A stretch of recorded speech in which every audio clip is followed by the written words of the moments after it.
not do what you tell them to do. If they know you're going to check on them. So I wrapped some incentives to the monitoring system. I tell you, the kind of results that I got was the same people, just giving them some incentive, they turn into different animals. I could not even recognize them. What I was doing was I issue some instructions, pack my bag, and I leave. So I come back the next day. Have you done what I asked you to do? Oh, yes, and they still won't do it. But I'm so busy with other things that I don't really monitor how the new patients were coming in, because I'm busy back there cleaning teeth, drilling teeth. So I might forget. 2 weeks later, I'll be like, can I see the report? So they'll be looking at each other like, you go give it. Well, you know what it is? My favorite staff will come and say, doctor, we didn't do it. I can't get angry. So what I'm saying in essence is that some of these things, if you make a list of them and just keep it somewhere, you know even your own weakness very quickly. I thought I was so good a manager, but I was lacking in monitoring people. That's my contribution. Brilliant. Okay. A few things. Are we on the internet already? Let's greet and welcome everybody that is on Facebook. Hello, everybody. Blessings. Blessings, blessings, blessings. Are you still alive? Yes, sir. Making a living? Is he still here? What about you? You want to tell me about it?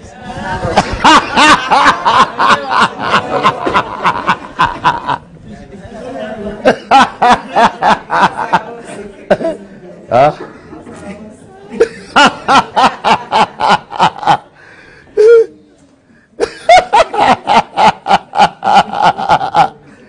You want to do some drop? What do you call it? Airdrops or what do you call it? You want to eavesdrop? Eavesdrop. You want to do some eavesdrops?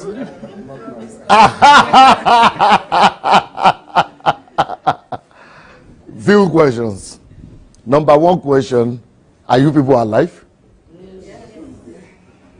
What I made a statement when doctor was speaking that he said has been through this before. I said you've been through this hell before, and Davida just agreed. He said it's hell. It's hell. And let me tell you, it's not just you thinking it's hell. People who are watching at home, but we only broadcast it today only in the morning and evening. Other days we'll be broadcast only in the evening. Today we only broadcasted 2 times, morning and just the evening one they were starting now. It was only morning they had witnessed, and they were saying, no, it's too intense, it's too intense, too intense, too hard. They were thinking it's hell just by attending one session. So I know where you're coming from. Yeah, I know where you're coming from. Is it hot like hell?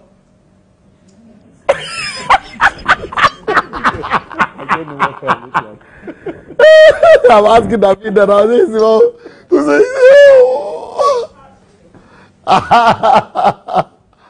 you know, that's what you've got to make of your life if you want to be a history maker. Joshua, I was talking with somebody on phone today, on Skype, and the person was telling me he envies Joshua because Joshua is living in my house. I said, you want to envy him, really? He said, oh, well, I wish I was living with you and learning. I said, ask him how many hours he sleeps first now, before you begin to envy him. You know, people don't look at it from that side. Then when I told him that the guy is working 18 hours a day, even without me monitoring him anymore. And he said, oh, if I were the one, I would run away. So, first of all, you were saying you were envying him. Now you say you will run away. Success will always demand from you a little bit more than you are willing to give. Success will always demand from you to do a little bit more than you are willing to give. So it's now the question of who is ready to give that more and to go that extra mile than you are comfortable giving.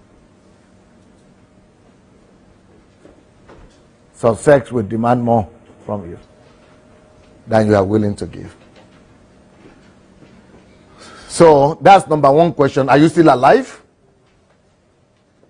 No answer. Yes. Which means it's time to go to the code.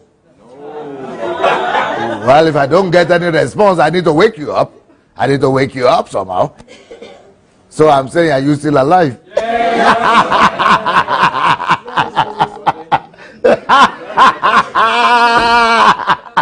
The answer came clear and loud.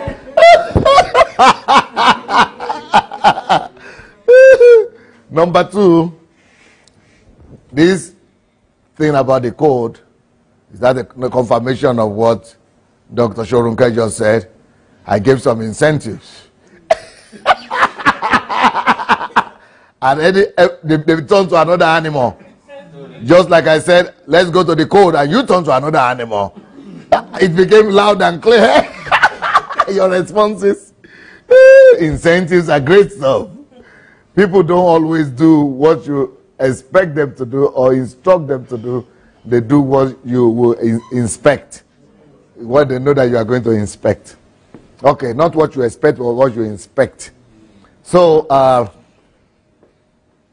the next thing I want to find out from you is, that is the thing you already spoke about, I know, but I'm going to address my own question in a way that will connect it to what we have been learning and what your destiny is, what you are planning to do, and all that. So what we went through this morning, and listen closely here now, what you went through this morning, the process you went through this morning, even though you still need time to go through it over and over again, and the more you dwell in it, the better it is for you.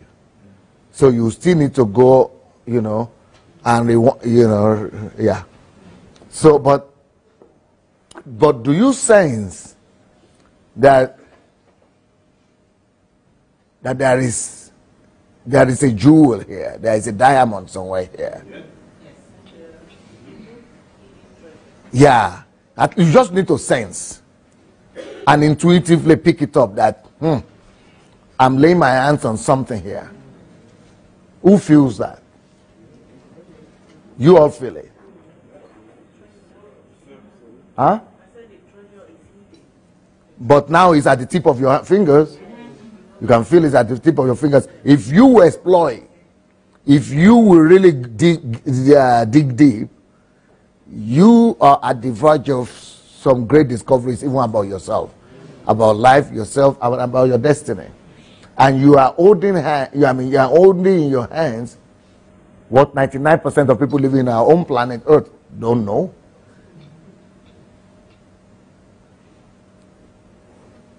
Maybe that will help you to also know that I might not be as crazy as people who think I am when they hear me talk about, what I'm planning to do, about what I'm doing. Maybe I'm not totally crazy after all. You think I'm not? You think I'm not?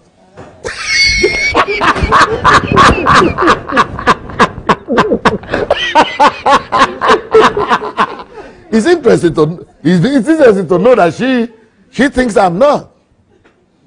I'm not. Because the thing with visionaries is that they are so far away from other people. And they have gone so far ahead that to the ordinary people, like I told you in the morning, there are three categories of people.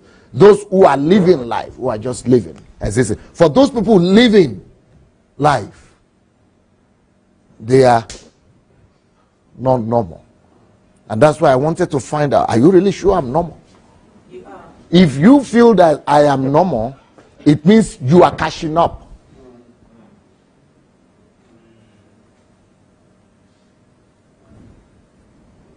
you could get why I was asking that question. But if it's still out of this world for you, it means you need more catching up to do. Because you are still living the ordinary life, the mundane life. You need to run, you need to rush, you need to quicken your steps very fast. You need to do some intensive training on yourself. Or you might be saying I'm normal, but really you are feeling this guy is out of this world. Anyhow, you gauge yourself. The other people, the second category of people that I spoke about in the morning, are people who know that there are rules and principles in life, and you know, they need to fear God, obey God, try to live by the Bible, but they are still just better than the people who are just going through the motions, but nothing spectacular about them. And the third category of people that I spoke to you in the morning are the people who know that the earth and life itself could be managed and controlled. And whatever the word you told me about, just like you use the car, is it control? You steer life. You steer life. I mean, just like you steer the car, that you can actually be in charge of life as well and steer it. Is that not beautiful? So that's what I'm saying. When I am talking about that position of awareness, that life could be monitored, could be controlled, could be steered, and could be managed and ruled over. And I'm now saying, from my perspective of where I'm coming from, you don't even want to go through some of my comments, that not on this live show, but when I talk on, like, Sufficient does take some interview from me, you know, ask Pastor Sunday, some of my answers, if you see some of the comments that are coming in, people are thinking, this guy is totally crazy. I mean, he's lost it. I guess it's because some of the things I'm saying, this just make it. So they are now using their own lower level to judge my level. And they are they are so certain that they are the ones who are right. It's just like saying, when I wrote articles about Nigeria and why I was campaigning for Buhari, for example, to win, and some people were commenting on that, and they were so convinced that, how can you as a preacher, that guy has backslided? Why? So what made me backslide? How can you be a preacher and then you are going to talk about political things? Go back to your first love. So they were so convinced from there, because they are living the ordinary life. They don't even know where I'm coming from. So I'm saying, hey, oh, Lord, by me. In the sense that, okay, for example, let's even assume that I'm missing it. But why should you be so sure of your own position? You are nobody. Oh. It's just like saying, I'm coming to Bill Gates now. And I say, Bill Gates, you say you made money that way. You know what? That thing you say you make money, that thing you say is a way to make money, you know it's not possible. Repent. Oh.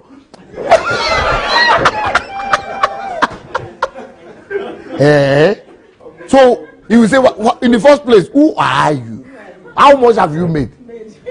So when you ask Joshua, if you see some of the comments that were coming in, I am Pastor Sunday, and they are just no human being even knows they are existing, apart from the only thing to their benefit is that they have a computer where they can type on from their own house. They don't have enough data. So that is their height of importance, that they had that one data for 1 hour to be able to type something in. And these people are saying, okay, you are losing our respect now. You are losing respect. I have been following you for 1 year. Now, if you are going to continue this way, I'm just going to unsign myself from your. Wow! It's as if I'm the one who had been following him.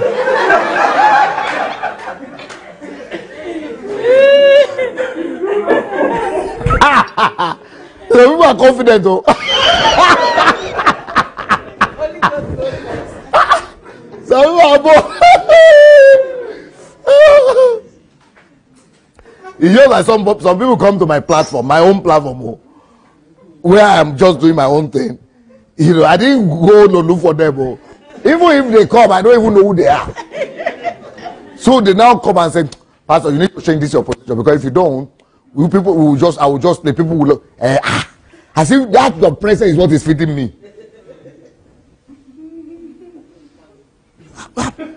I don't know if you are coming from where I come. So I'm even thinking, I'm saying, bro. No, because even it doesn't even cross my mind to tell you to stop doing what you are doing. I don't even come to your own page to tell you to stop doing what you are doing. Even when I'm reading your opinion and I'm seeing that you are wrong, I could comment and tell you my opinion. This is what I think. But I don't give you a condition because I even know for sure, guaranteed, I can prove it, that you are wrong. But you cannot prove anything. But you are still saying, giving me condition and say, if you don't change, you this, I will happen. I don't even pay you like that. I don't even relate to anyone like that. Even my own members in church, I don't even relate to them that way. That, you know, you do this, or this will happen. Who am I? I am their pastor. I am, you know, in this Ukraine here, I'm like larger than life. I don't even do that. To my own member, I don't even do that. To my own kitchen staff, I don't even do that. To my gardeners, I don't even do that. I can only suggest to you and tell you my opinion. But you, I don't even know if the name you are using is a name, if that person is even alive or not, or it's just a fake. And under that fake or whatever, you are coming and telling me, if you don't change now, we are going to do this and this. You are losing your authority, or you are losing your influence. You will just become irrelevant. So it's you will be on my platform that makes me relevant.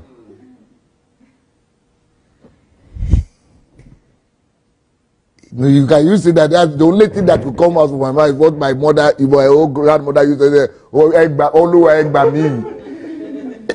which one be this? Are people so confident? Why has that confidence not helped them to change the world or to bring even themselves some relevance? At least themselves. Because I thought, you should have thought that, okay, this guy has lived, even if I've not achieved anything at all, but I've lived 50 years, walk on the surface of this earth for 50 years, and I managed to walk about somehow, and I managed to exist up to today. So why is it that you that was born 30 years ago that is now coming to say, the thing you have done for 30 years is wrong, may have come to for 50 years? I've been walking around and living and breathing fresh air for 50 years, and I am still managing to breathe and to exist. So you are now the one that was born 20 years later that is now coming and saying that they are not breathing well. Oh, let me tell you how and teach you how to breathe. And you have not even reached 50 for yourself. You don't even know if you ever reach that 50.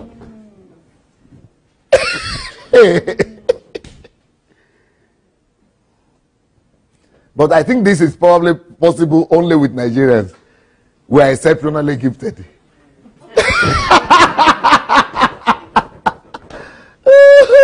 So when I said, do you think I'm normal?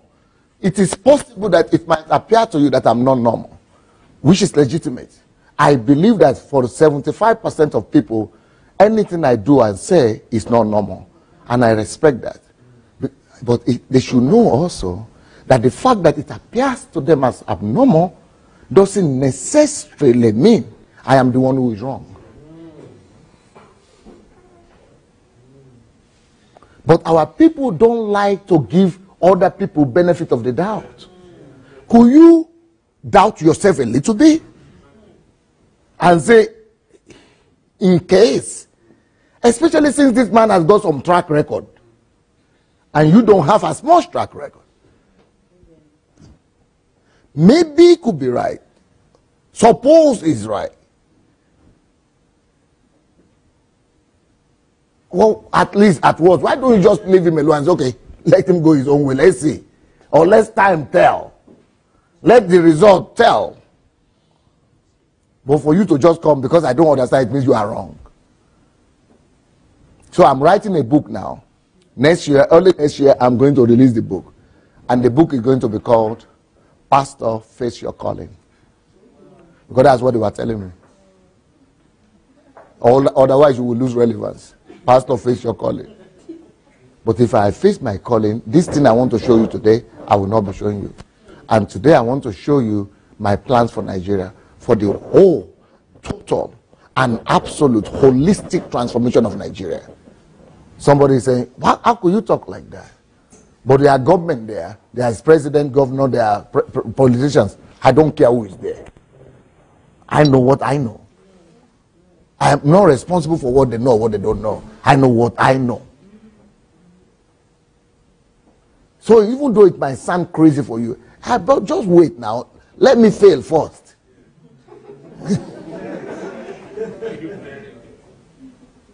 So for you to now say that it's crazy, it's illusion, it's delusional. In fact, some people who have said I am delusional with this Nigeria thing. I said, you are bored, though. You just came to that conclusion. Babu. And put it. That's your own diagnosis of me. I've been delusional when I came here. They said no black man can ever lead white people. Thank God I was delusional enough to believe myself. I have never seen any more delusional person than Donald Trump. Look what has happened. I've not. You thought I'm delusional. Go learn from him. I don't know any human being more delusional than that.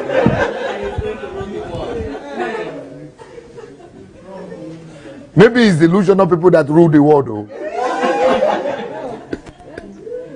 Because you've got to believe in yourself so much until other people think you are crazy.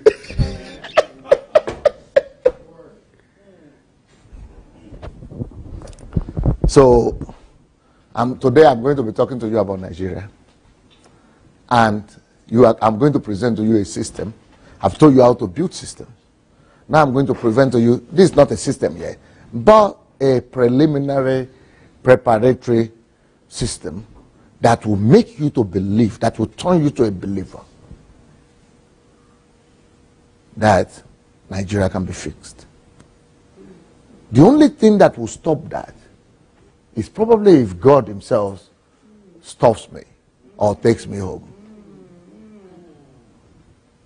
So, why am I saying this?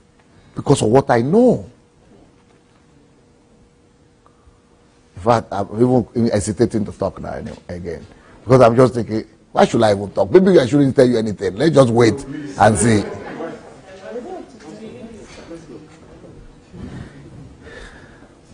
I just told you in the morning that there are no limitations in life. You are only limited by what you know or what you don't know. The only limitation in life is the limitation of your mind. You know the things to do or you don't know the things to do. Why do I talk the way I talk? Because of what I know. And not just what I know, but what I've tried. And what has worked for me. You think I've done anything in Ukraine? You think you have seen anything here? No. I've just finished kindergarten in the Ukraine. It was my school. Because in Ukraine, where they hate me, they are killing me every day. KGB is working 24 hours. There are 236 people that are working just to stop me on government pay. Secret people and police and detectives and everybody. And I'm still producing.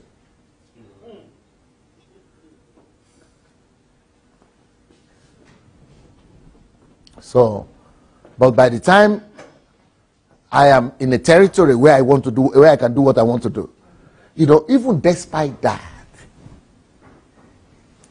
you know, the disciple says that the word of God cannot be bound. Wisdom cannot be stopped.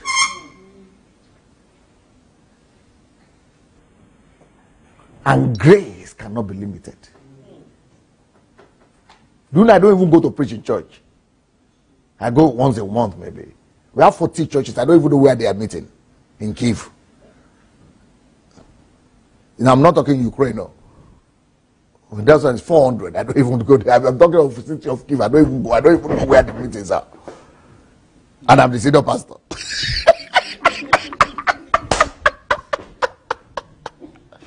Where some senior pastors who are my friend, they have to buy a helicopter or something to be flying from one branch to the other every Sunday morning. Because if they don't appear, the church will scatter. In America, in your country, that happens in your country. In fact, in Los Angeles, I've been there with another friend of mine who put me in a helicopter to be flying from one branch to the other. When I came back home, I would rather sit down at home in my own JJ and just enjoy my sleep.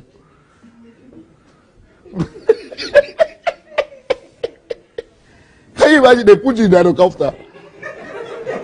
You minister 45 minutes here, and 45 minutes there. But if you don't appear, the thing will scatter.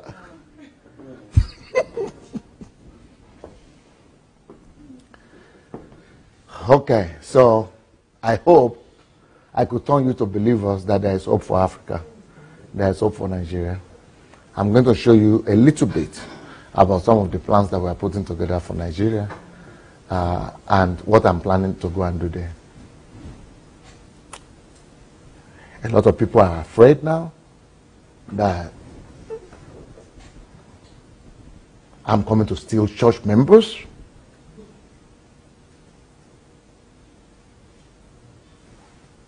And they are scared I'm coming to start a church. I don't know. Why do you think I need a church to be relevant? Maybe some people do, but I don't. I'm relevant all by myself, just like I don't need anything, no church or no member, nothing. Just by myself, I'm already relevant. It also depends on what you know. Because my essence is and my resource is not in what I possess. Because if any time I begin to measure myself, my measurement, and I begin to measure myself by what I possess, then I'm very poor. It means that I'm defined by what I have. If I'm defined by what I have or possess, it means I don't possess anything. I am zero. Because anything that you possess in the outside could be taken from you or could perish. Ask Job.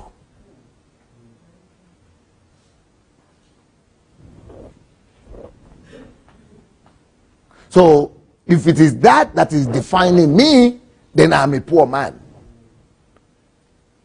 That's what Paul was trying to say. If all we have hope in is in things of this earth, physical things, we are of all men most, but we don't live like that, we Christians.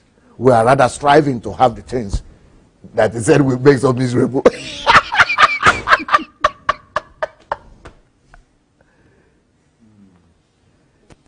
We are supposed to be living and be wealthy, not by what we possess or have, but by what we are. That's what caused the catastrophe in the Garden of Eden. They were already great by who they are. So Satan tried to convince them that they will be greater by what they have. So they tried to go for what they want to have. When they began to look outside for what they want to have, they lost who they were. So the problem of sin in the Garden of Eden, therefore, is not a problem of fruits. It's a problem of either you are going to live by what is inside, or you are going to live by what you possess. And the fight of life still, up to now, is still in that. Either you are going to be living by faith, which is the only way to please God. That is why when they began to look by what they see, they stop pleasing God. And when we keep on striving for things outside, things to possess, things to have, all those things, we stop pleasing God.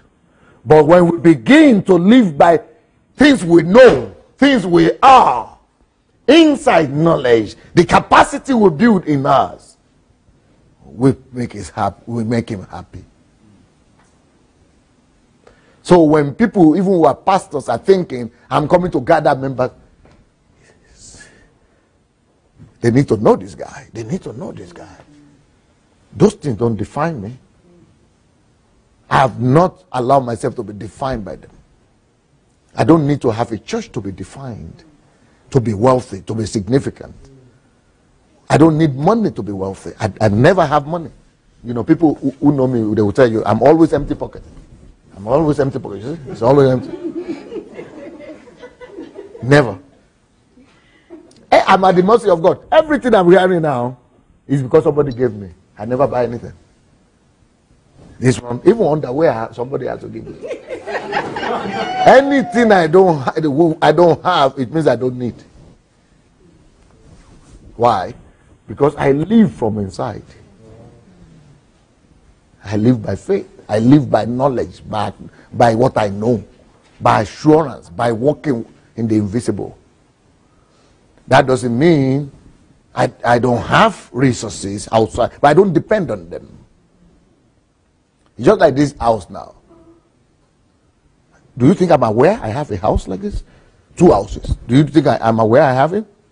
I don't know. I don't even remember. I don't even know on whose name these houses are. It's true. It's true. It's true. Yeah, she might know. She might know. But that's true. I don't even bother. It might not be on her too. I don't tie myself down by things that are going to perish or things that I'm going to leave behind. Same with wife or children, everything. Things outside shouldn't define who you are. You are supposed to be defined by what is inside. That's the lesson in the Garden of Eden. That's the lesson of Paul. Have them. Thank God for them. I was just talking the other day about cars. I don't even know if we have cars or we don't have cars. I know we have, but I don't care. I don't even know their names. Which is working, which is not working. Don't depend on them. So that's what Jesus was trying to say when he said, seek the kingdom. Where is the kingdom? Where can I touch it? The kingdom of God is inside of you. Make that kingdom bigger and bigger inside of you. All of that is house, cars, wife, children, they will be added to you. But still, when they are added, make you go grab. Don't be distracted from inside to go outside and be looking for them and live by them. Then you will be committing the same sin Adam and Eve committed. So, but even though they were there before, but their focus was not on them. You see, those fruits were there before. But the battle was that they were now living by them. They were now focusing on them. They were there before. That's the way we are supposed to live today. The houses will still be there. The millions will still be there. The cars will still be there. But don't live by their awareness. That shouldn't be the source of your joy or your dependency. Or I don't know if you understand what I'm saying. Huh? Yeah, you shouldn't. They are too tiny. They are too little. They are too insignificant. What's significant should be what is inside of you. Is that not beautiful? So when I'm going to Nigeria, people are scared and say, oh, he's going to do. I might not even start a church. If God doesn't tell me to start, I will not even start. But I will still be as efficient and as significant as I would if I have a church. Just like I was telling you the other day, can you be as effective? Can you preach as effectively if you never open your mouth? You should be. You should be. You should be. Can you still preach effectively if you never preach? Can you ever preach effectively if you never even hold the Bible anymore? We used to be able to live an effective life. That's the higher level of life. That's why the just shall live, not by the things you see or by faith. What is faith? Where can I see it? Anyway. Okay, that's a little break before we start our next session. But I need to hear you. I need to hear you back before I start my next session. What are you hearing? What did you hear? Okay, if you don't talk, I'm going to leave all of you, and you are going to be here till 4 o'clock in the morning, because this is going to be very long.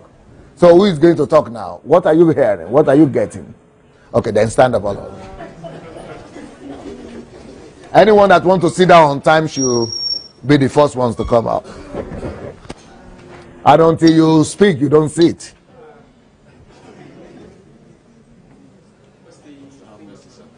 Huh? Yeah, this is the mic. Huh? What? There is not. It's a principle. Principles are not shifted. Principle cannot be begged. Principles are rules. You, since you already knew me, you know, people don't do what they are instructed to do. Huh? They don't do what they, yeah, say it. People don't do what they are expected to do. They only do what they are inspected. Inspected. What is inspected? They don't do what is expected, they do what is inspected. So you people knew what was expected, but you wanted to let me prove it practical on you.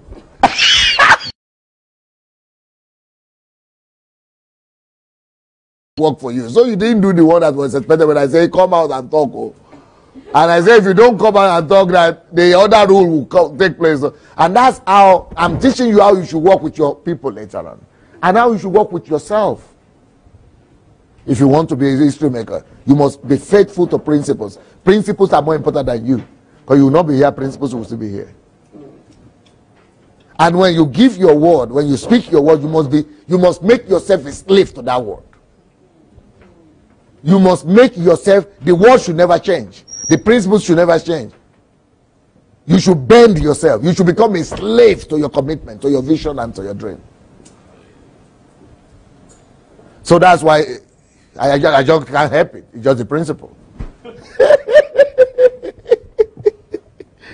Okay, go ahead. Okay, for me, sir, it's a mindset surgery, if you like. Okay, my mind is being transformed, is being expanded, especially to convince myself that actually anything is possible. That anything is possible if I know what to do and I do what I know to do. There is no dream too big that it cannot be accomplished. And why is it a mindset change? It's a mindset thing because I have lived with a certain kind of mindset up till today. What kind? I mean, make you take all that. Me, I they make myself naked before you, and you know what? They make yourself open enough for us to understand even.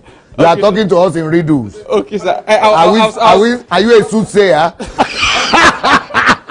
I was trying to speak. I was trying to speak in generic terms, but the truth is, I have looked at. I've dreamt big dreams, and I've wished. I think that's the right word. I've wished I had gotten to certain places and accomplished certain things in my life. But for some of them, I've looked at them and said, "Oh, that's too big. I just don't have the capacity to do that."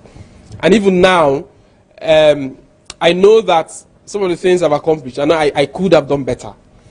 I know I could have achieved more. And some of the things in my hand right now, I have a business. The last thing you were just saying, I have people who work for me, but I think it's a kind thing to give someone an instruction, and the person doesn't follow through on instruction, just smile at them, and just continue with them. And you think you are a Christian, you are kind. I think I'm doing the right thing.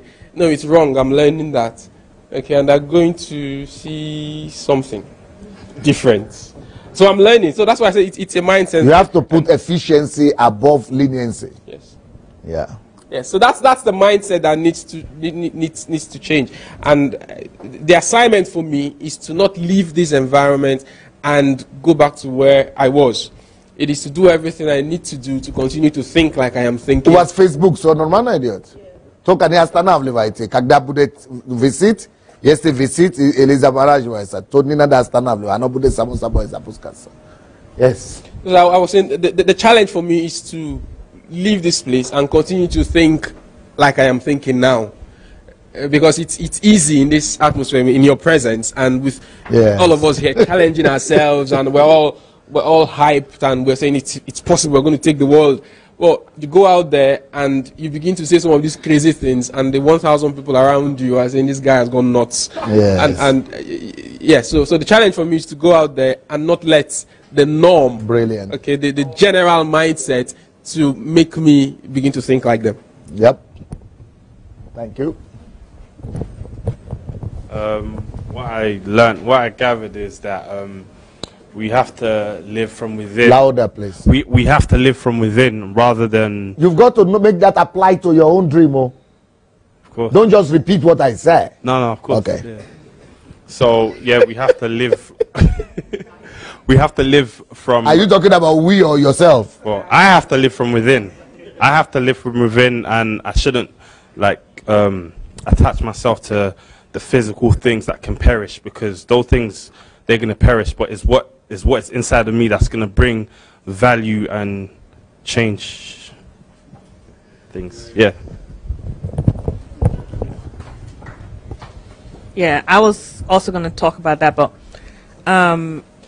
from the beginning, actually the beginning of the day, I think that we all noticed the anointing that was on you. And you didn't get to see a house game going on, but we knew that you had house game. You know, we were doing a kind of game, but you didn't see us.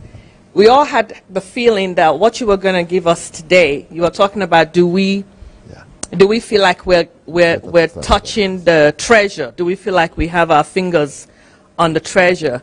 So we all could see that what you were going to give us today was going to be almost getting to that treasure that we had been desiring to know.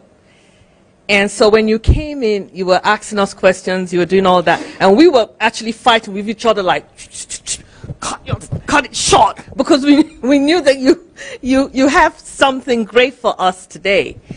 For me, for what you came in with this evening, the question is answered. What is life, or what is life really about? And when the Bible says that Christ came to give us life, and life more abundant. And so when you came in, what I heard was abundant life is not acquiring stuff. Abundant life is He who lives in us. He lives in us, and He gives us a calling. And He wants us to be very light so that we can do that work. Really, there's too much trouble in acquiring stuff, because that's not our calling. But that doesn't mean that we won't have stuff. It will just mean that, well, you know, it's there, who cares? Tomorrow it might not be. But guess what? What God has put in me, He that lives in me, to always be there. He will always be there. The calling I will always be able to do, because it doesn't depend on all the stuff out there, but it depends on that life more abundant that God has given us. And that's a question that people always want to know. What is life anyway? It's because they have not found the answer. But we have the answer. But we want to be able to go out there freely, not with all these baggages that everybody else is carrying. We don't need all of that. If it comes to us, it comes to us. I love the Yoruba word that says jara. When you go to the marketplace after the, what is it? Jara, excuse me. Thank you very much. You go to the marketplace, you buy what you want to buy, and the lady says she's being kind to you, and she just drops extra. Those are what all that stuff is. They're just little extras from God, but God has given us the most important thing. He lives in us. He's given us the abundant life, and He's given us a calling to redeem man, to bring man back to Him. So I'm really excited. That's what I received from what you were talking about. That's how you begin to, that's how you are going to be living? Yes. Yes. I think when you went from this evening session. Louder, louder. From this evening session, I think the first thing that was mentioned was it's been hot, or it's been fire, or something like that. And yeah, I believe it has been. And I think what I've learned already is that if I go home with this work ethic, there's no way I won't be successful. And I think that's what Pastor Sunday said. He said, if you want to be successful in life, you need to make up your mind to live. All I think you might need to see it, because you have a special condition. So he says, if you want to be successful, you need to make up your mind to live this kind of life. And I feel like as soon as I go back, that's what I'm going to do. Good. Okay. Well, what I've got this evening is that I'm made complete in Christ. And instead of drooping hair, just knowing who you are in Christ. And it's been like, honestly, a deliverance with full clarification and knowing that I carry the life of Christ in me. And so I'm made complete. And with that confidence, there's nothing I cannot achieve, but I need to pay a price to push boundaries. And I'm ready for it. Brilliant, brilliant. The thing that touched me today actually was when you were talking about the comments that people were giving you. And I don't know why, but I just loved your attitude saying, who are you? And I didn't quite understand until you said, I don't tie myself down to things that will perish, and I would like to change things to people. I don't tie myself down by people who will perish. And I think that sometimes... Pretty much like, close. Oh, sorry. Pretty much like Jesus said, right? That why should you fear people who have breath in their air, in their nose rays? They will perish. Yes, and so in my life, you know... Don't let your life be determined or controlled by them or what they think. Yes, so in my life, there are people who I respect and who are even Christians, and there are people who, they are good. Like there's a scripture that says, all things are permissible, but not all things are beneficial. And I think that sometimes we treat people that way, like, oh, well, they're good people, and, you know, but they're not, they're kind of almost holding you back from your purpose. They're kind of they're tying you down, but they're perishable, and nobody knows where they will be in 10 or even 5 minutes, you know, so why am I, you know, shaking and trembling about what they're going to think if I follow this radically or I do this or that? Why do I care? They're flesh and blood, you know. They're not. Oh, sorry. They're not my purpose. They're not the core of my soul. They're not what God has put in me. That's why you are so free enough to wear that jeans? Yes. It is. It is.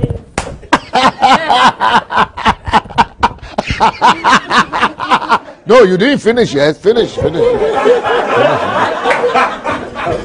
No, she didn't finish. No. You have. Okay. What happened? Who put this one on? The laughter began to come out.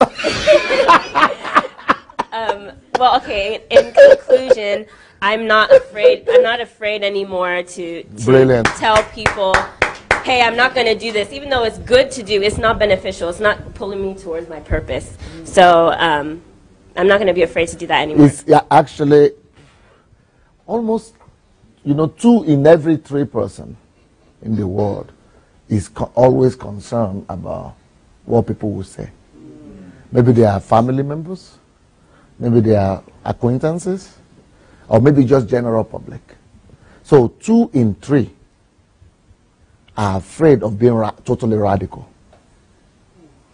You remember in the beginning when I came in, I was asking, am I crazy? Do you really think I'm not?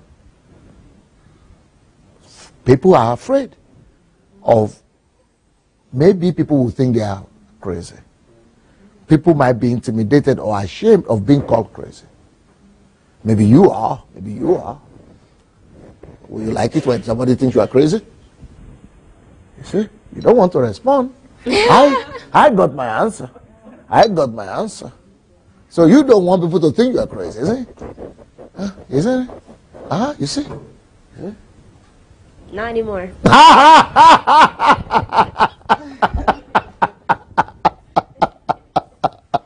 But that is also the reason why they are not achievers. Because you are concerned about what people will think or say, so you are not letting loose totally.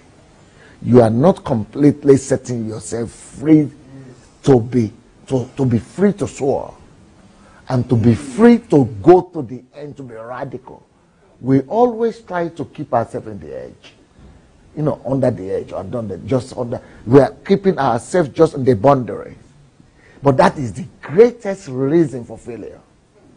Until, let me tell you this, until your faith and commitment is absolute, it is paralytic. Until your commitment to anything you decide to do is absolute, it's lunatic, you've lost it. You have to lose it. Until it is absolute. It's not just good, big enough. It has to be totally absolute. Your commitment to anything has to be totally absolute. You have to just be crazy.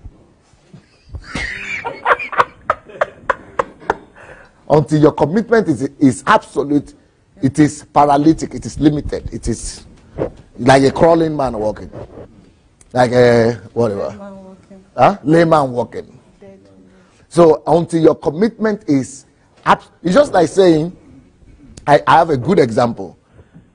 When I was in my village in Idomela, in Nigeria, I used to live with my grandmother. And she was the only one who was doing all the cooking and everything. But one day, I wanted to cheat on her. Because our hen, we were keeping some hen. Maybe just one hen. That hen put to bed. What do you call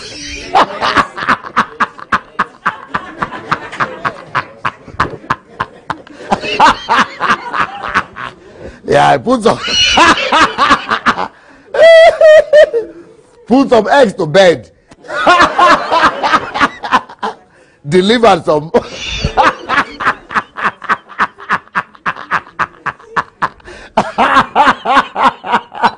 So,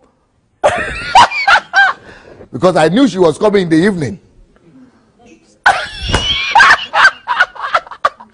So before she comes, I wanted to at least enjoy 2 eggs for myself, just by myself, so that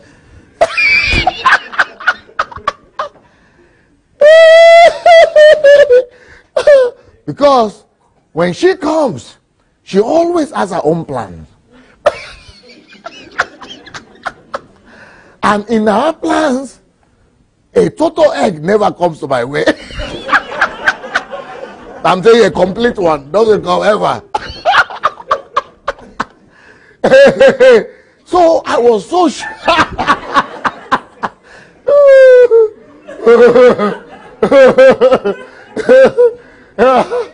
I was so sure that I knew exactly what to do. Because as far as I was concerned, the only thing you needed to get some cooked eggs, and those are some of my favorites. Cooked or boiled. You call them boiled, right? Boiled eggs. Those are some of my favorites. So I thought I figured it out. Because the only thing you needed to get some those things boiled, and so that I could finish the business before she comes, is just to get those, because we were using the local fire, you know, so we had firewood, and and put that. I just needed to find matches and be able to get that fire on. If I could get that firewood on, I just needed, the only other thing I needed was water. The water was always available. So put some water in that pot. Pot was as well there. So if I could get some water in that pot and get that pot in that coal fire, over that charcoal, I got my eggs. I was thinking in the next 10 minutes I'll be ready. Huh? Huh? Do you have?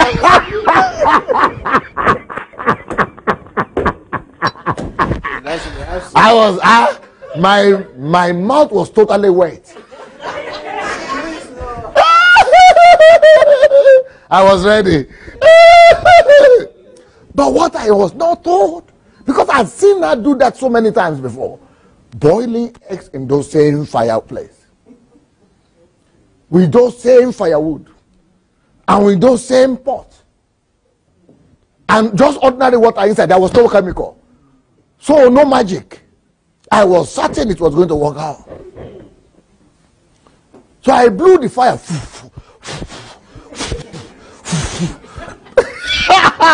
Until my eyes was full of all the smoke. All the smoke filled my head and nose, everything was coming out, both from the eyes and the nose. For 3 hours I was struggling. So after 3 hours, I was saying, but this thing, because what I was looking for, because when mama boils those eggs, at a certain stage, they crack. And by the time it cracks, I know it's ready.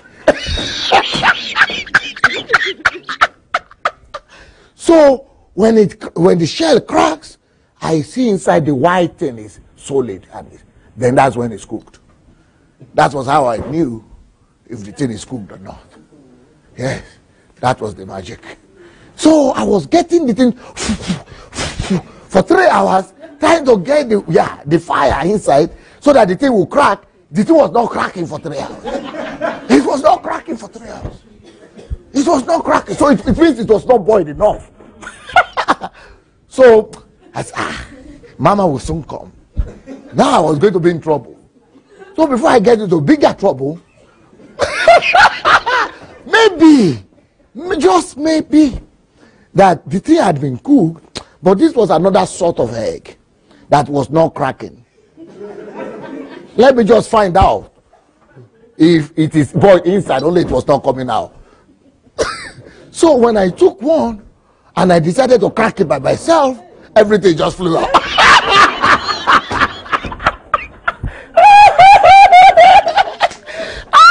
Are you from the village also? So what was my problem? So I stayed there for another 3 hours.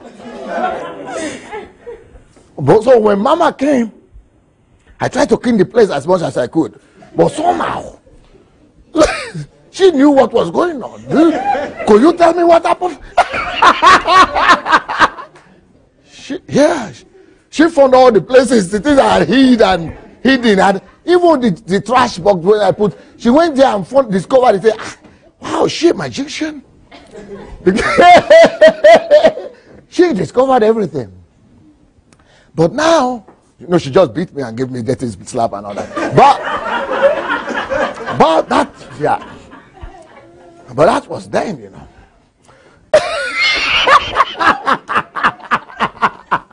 But what she never told me, and nobody told me, I never knew what happened in that village that day.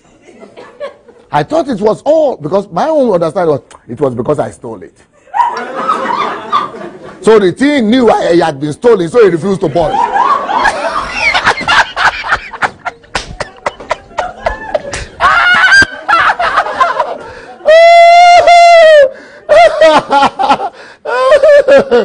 But it was much later, when I had moved to Europe and living alone by myself.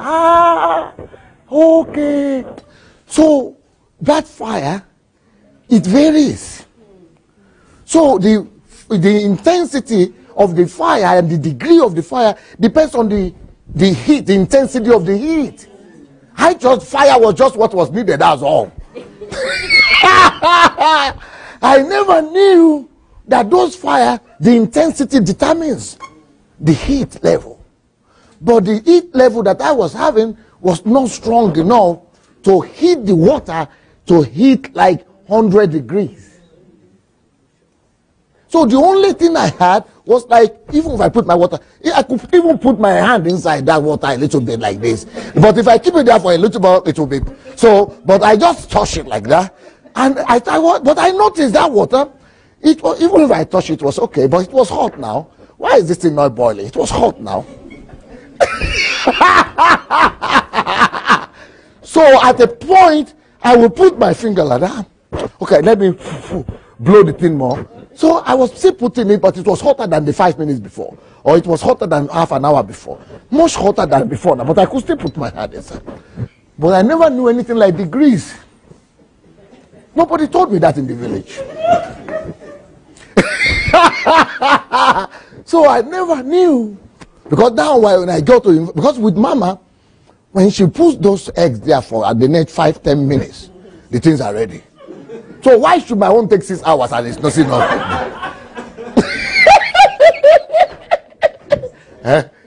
Nobody told me. So the problem, what I later discovered, was that even though the water did a good job, because it was cold when I put it there, and it went from cold to warm, and then from warm to hot, but I didn't know that degree of hotness also determines anything. So maybe I had like, from 10 degrees to about 30 degrees, I did a good job. I thought that was because just hot water needs to boil the thing. But that 30 degrees never delivered. Even when I increased the intensity and it got to like 45 degrees, and I thought this thing should now cook. Do you think it cooked? No. It never happened. Until I almost killed myself in that place. So what I'm saying is that any commitment, anything that is not 100%, because if that heat had hit 100 degrees, I only needed 5 minutes to boil those eggs. The heat had not hit the intensity. It was not absolute. Such is all your labors, your efforts, your commitments, anything you do. Until you have lost yourself in 100% commitment, it doesn't produce results.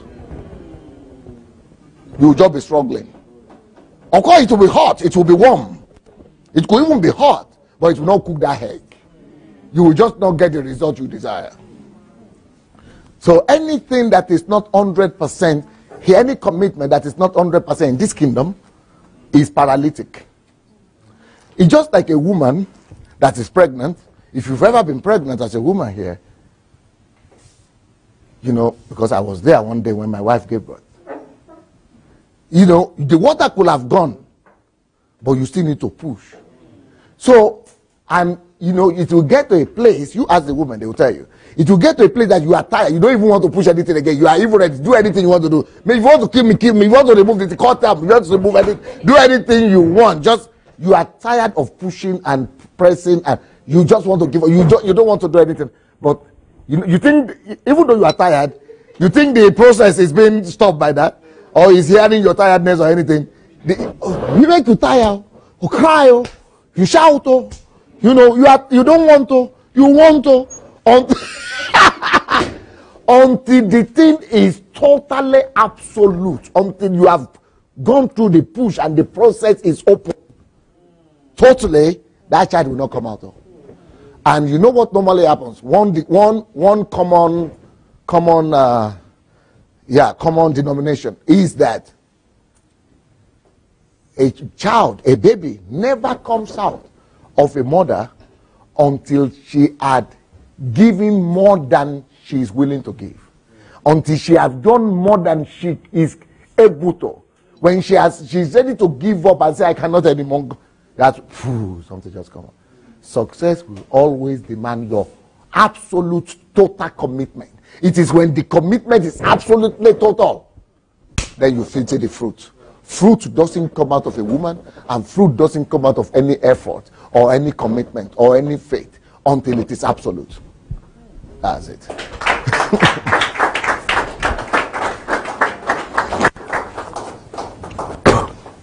Just like my boiled egg never came out of that. Why did I even get there in the first place? Okay, I think I was talking about Shorunke, Caroline, that people, are afraid and they are always intimidated by other people's opinion. So they only do things 50%, 40%, so that they will not think they are crazy. But you must go beyond yourself. You must go outside of yourself. Your commitment to anything you are doing must be totally absolute, so much that you have forgotten anybody. You know, women, when they are giving birth like that, at first, when she's just starting to labor and she's pushing, they say a man doctor is there. Some men say, no, I don't want men doctor. I don't want men doctor. I don't want men doctor. Okay, push, then push.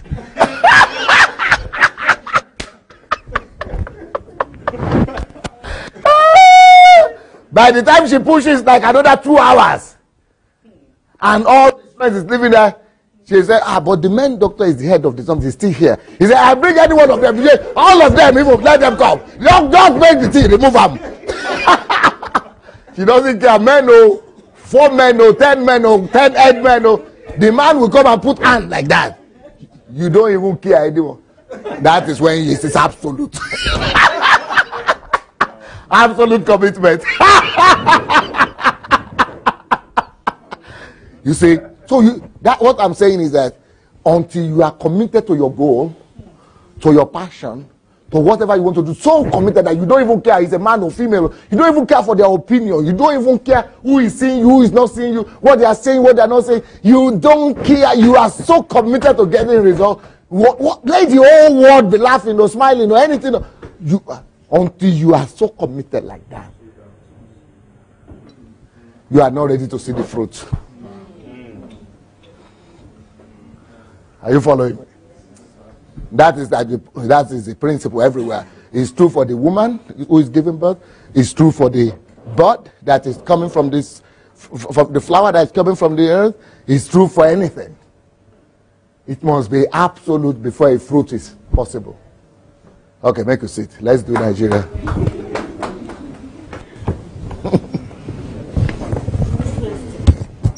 Huh? You like my village? Maybe you come there with me one day.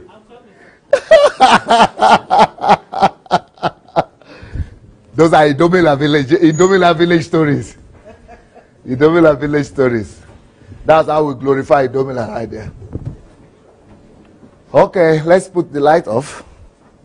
And let me tell you about my plan for Nigeria, for the transformation of Nigeria and Africa.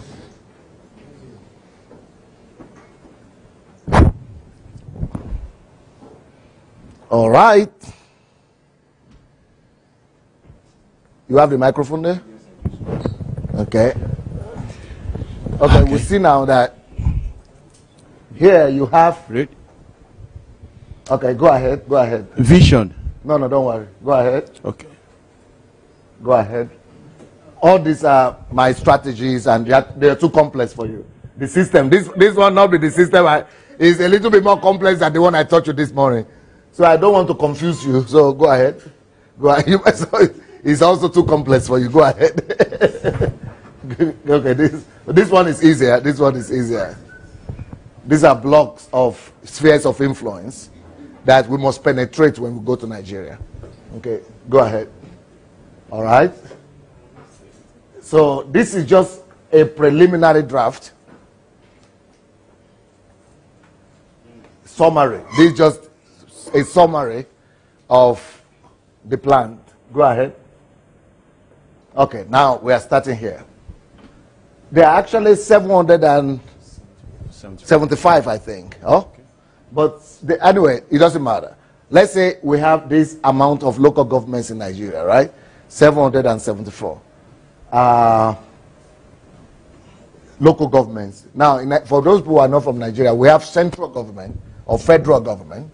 Then we have state government.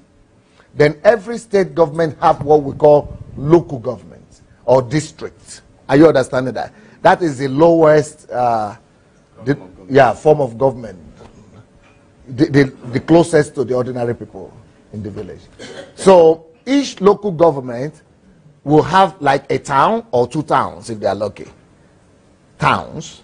Normally one big town and all others are smaller villages. Some small, some big, a little bit. But 1 or 2 towns. Normally not more than 1 or 2 towns. Others are just villages. So it's quite local, but close to the people as well. So my dream and my idea is this, to start projects in every one of those local governments. So let's say we have 36 states in Nigeria, and that's how many we have. 36 states, but every state have nothing less than 15, maybe 10 local governments. Some states have 10, 15, 13, 18, 20, 23, 25, some different. So if we have, what state are you coming from? Lagos. Lagos State. Let's say you come from Lagos State and we have, wow. Look who came to see us. Layo and Charles. Hey, Mr. Charles Emmanuel. You dey enjoy you. When will you lend me some of that your pot? Eh? You didn't have it the last time you were here. Something has happened. God, they take care of you now. Yeah, thank God, thank God. You come and lay hands on me when you are through. Bless you, bless you, bless you, bless you, bless you. You didn't even want me, you are coming. You're busy, Pastor. Yeah, okay. Yeah, sure. Nice to see you. You know, Deo, maybe it was just photo trick you are using on me. I didn't say any pot here now.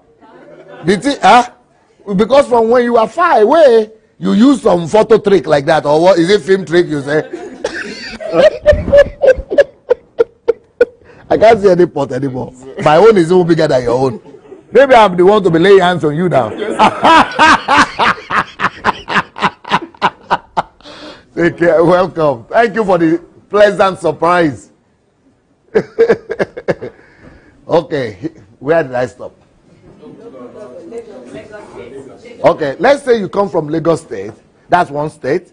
But let's say you have 30 local governments.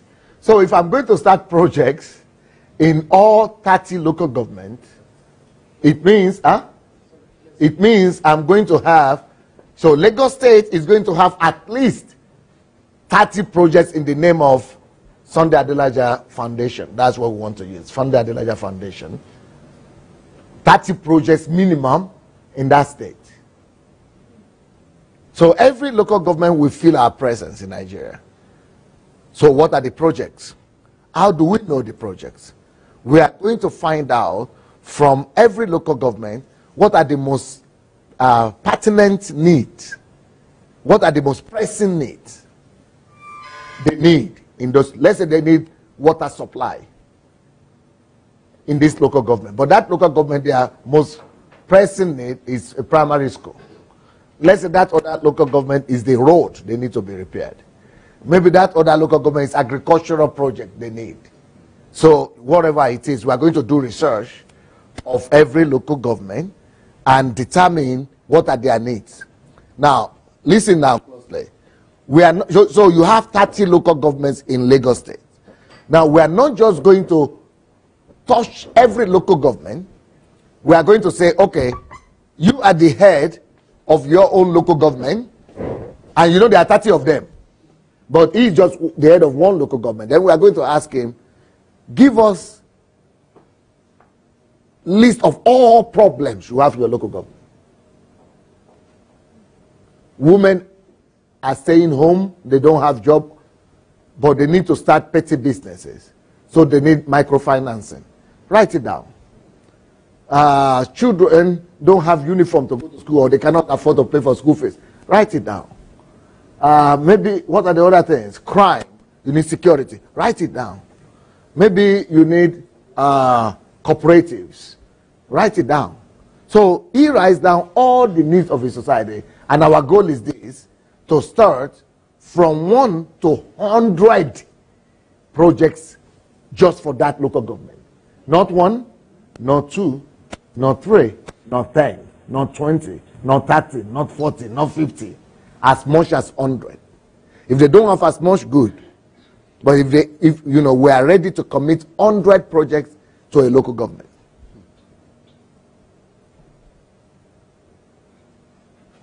That's Lagos State, but they have 30 local governments. That's the problem. So if we do 100 projects in this local government, what happens to the other local governments? Well, the same thing. We will be ready to commit up to 100 projects also in every one of the 30. So if we now say we do, not in 1 year, we could start with 1, then in the next 10 years, we have up to 100 projects. So it's going to be spread out, right? So if we are starting 100 projects in this local government, and there are 30 of those local governments, how many projects would those be in just one Lagos State? That would be 3,000 local Sunday Adelaja projects meeting the 3,000 different needs just in Lagos State alone. By the time we are through, every family would have had a taste of us, or will be having constant touch with us. That is what we call transformation, national holistic transformation.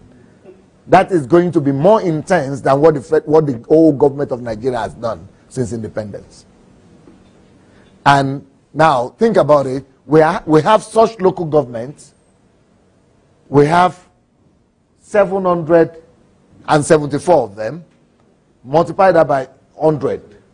That is 77, almost 80,000 projects at the same time all over the country. That's what is worth it for me. It's a kind of challenge that is worth it. And that's why I'm going back to Africa. And that's why I need all the help I could. And that's why we're going to raise up men. And it's not going to be a problem for me. That's not the problem. That's not the problem. And I know it's not a problem. I know how to do it. Some people might think that that's mind-blowing. Now you understand why those people think I'm delusional. Okay, it looks so. It looks so. So let's continue going. Yes. Now, see at the analysis we've done. Talk about systems, right? So I need to go to Nigeria. So I need to do a system for Nigeria. So who understands what you see? Can anybody come and give a description of what you are seeing right now?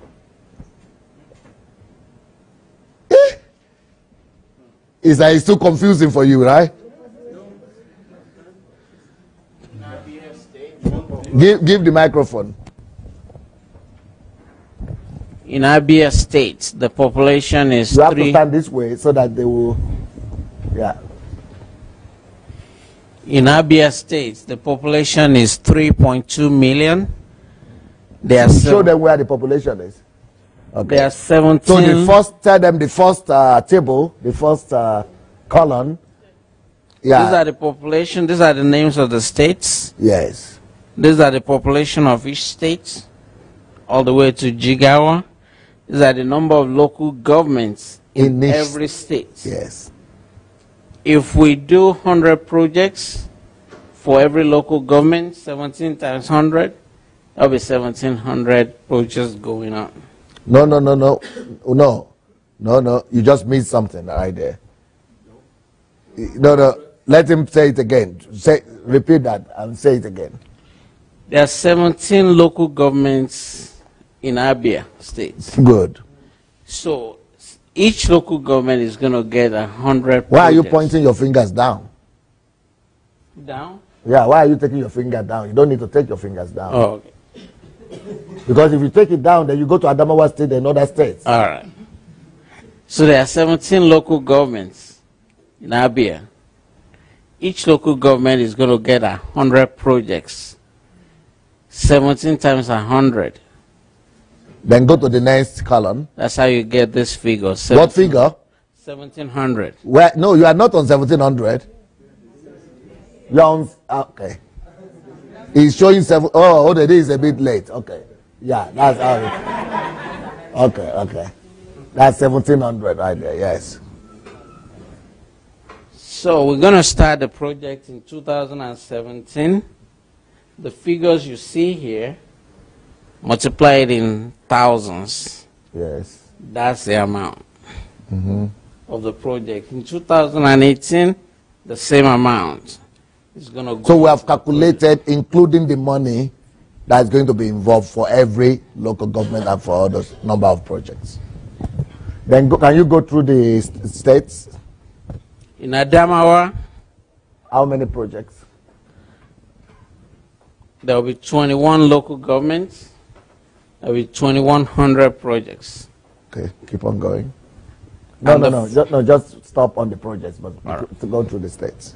In Akwa Ibom, there's 4.6 million people, 32 local governments, multiplied by 100, 3,200 projects. In Anambra, population 4.8, 21 local governments, 2,100 projects. In Bauchi, some people, there is something we call the Biafra movement in Nigeria. Because of them, I had to expose my plan. I wrote an article. I don't remember what I call it. I think maybe something, a word for my Biafra brethren or so. I was telling them, I beg you, in the name of Jesus, please don't leave Nigeria before I come. Give me, not Nigeria, give me a chance, 5 years. I have such a plan for Nigeria and for Biafra states, every state in Biafra, that if Nigeria doesn't change, including Biafra people, then you are free to go. But if you go before I come, you will be begging to come back because of what is going to be happening in Nigeria. I wrote an article about that because, it's going to be so holistic that the country will change. I don't even need to prophesy. It's just going to be so obviously change. The progress and the development is going to be so rapid. And just for you to know, I have a think tank in Washington, D.C. right now that are working. And this is just the preliminary thing. It's going to be like 1,000 pages of documents. And I have another think tank in Lagos, Nigeria, that are working 24 hours just to study every local government, all their plans, all their problems, and everything.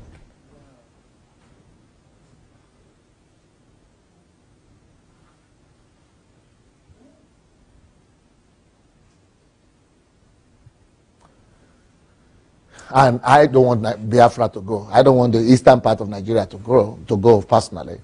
Because personally I believe in... But the Igbo people, they are not Biafra. The Biafra people, they don't represent all Igbo people. But I'm talking of not the Biafra people. I'm talking about the Igbo people, the eastern people. I believe in them so much. Personally, I believe that I want to invest in two groups of people I'm very passionate about in Nigeria. I believe in my Ijebu people. Yes, I believe in the Ijebu people. Yes. And maybe because I'm from there, but maybe I'm biased a little bit, but I noticed something in the Ijebu people. They are kind of different. From my own analysis. For example, that is Ogun State area, right? Now, that state, Ogun State, now, Yoruba has how many? 6 states? Maybe 6 states. And we have 40 million people. In 40-something million people, Yorubas, who are Yorubas. But Ogun State is the smallest of all the Yoruba people. But that smallest state, that state has produced all the Yoruba presidents we ever had in Nigeria. They come from that one state alone. Yes. You never thought about it. There is all the Yoruba president that ever come from Nigeria. They came from that little smallest state. Shonekon or whatever they call him. And then Shonekon, is he not from there? Abiola that they never allowed to rule. Is he not from there? He's from there. Obasanjo, is he not from there? Obasanjo second time, is he not from there? He's from there. Awolowo, is he not from there? Anybody that is who and who in the Yoruba land, they are from there. Now, Tai Sholari, is he not from there? He's from there. Wale Soyinka, is he not from there? So who remains? Sunday Adelaja, is he not from there?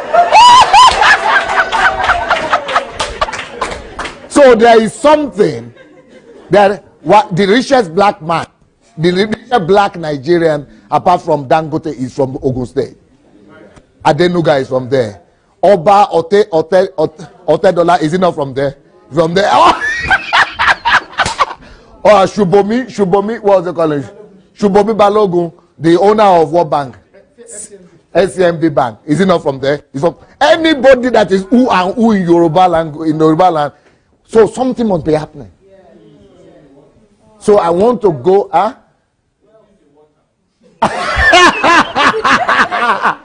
yes, it's not just the water. It is the substance.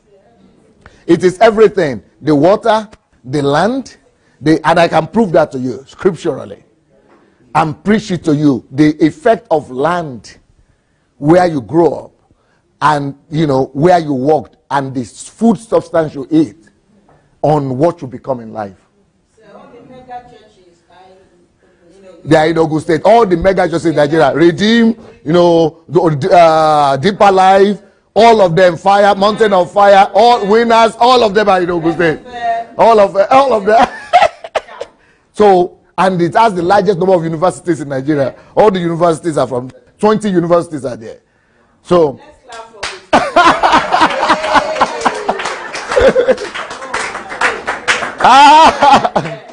So, but if you never challenge yourself and you never ask that question, you will never know. Because the reason why I started thinking about that was because they claimed that they found an English archaeologist claimed that he found a wall over there that they believe was they associated it with Queen of Sheba or something. They said it is comparable to the walls of China, and it is it is as old as the blocks in England. What do you call those Stoneheads? Yes, and that the black people did this. So it's one of the United Nations archaeological protected areas, and this in the Japan. So they are saying, who are the people who live in this area? That there's something special about that. Because they built that thing before they aged something in England. They were saying, and it's as big as the pyramids. And they are worshiping the pyramid people. They say, and this is in the bush in Nigeria. So it's in the Jebu land. So they are saying some people have lived here, some people, and I began to examine myself. Because I never went to a school like that. If you see the picture of my high school, we don't have walls, no walls, nothing. And like I said, I never saw a library, I never saw a laboratory, I never, and then I, just put one or two things together. And all these Yoruba and Ijebu people, I mean, like I said, Yoruba people are many. They're like 50 million people, right? But why are all these people concentrated coming from this little space? Little space. So I personally believe that Pastor Sunday Adelaja, myself, I would have been left. If I didn't win a scholarship, nobody would have discovered that something like this was hidden from villages over there. And I know for sure that there are many Sunday Adelajas in that land. But they are still buried there. Just I would have been buried there without notice. So I want to go there and I want to invest on giving opportunities to all of them so that we will be able to discover more Sunday Adelajas for the world.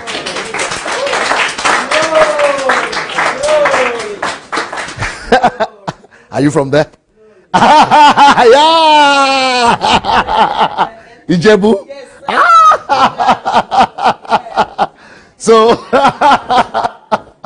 So now, keep on going.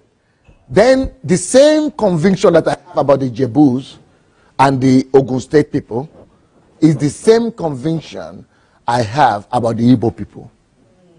There is something about those people.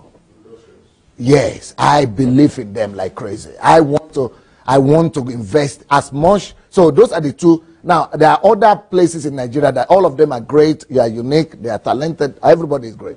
But those two people, the eastern part of Nigeria and the Ijebu people, I have special interest in them. And I want to give my best to all of them. Especially Anambra in Igbo.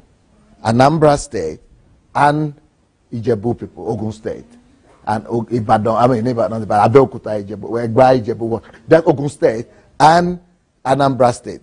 I am really interested in those two. You are from Anambra State. Yes, you see, one of them is here. Amara is here. Anambra girl. Igbo girl, Anambra girl. You too, you are Imo. You are Imo. Abia State. Okay. You used to be Imo when we met.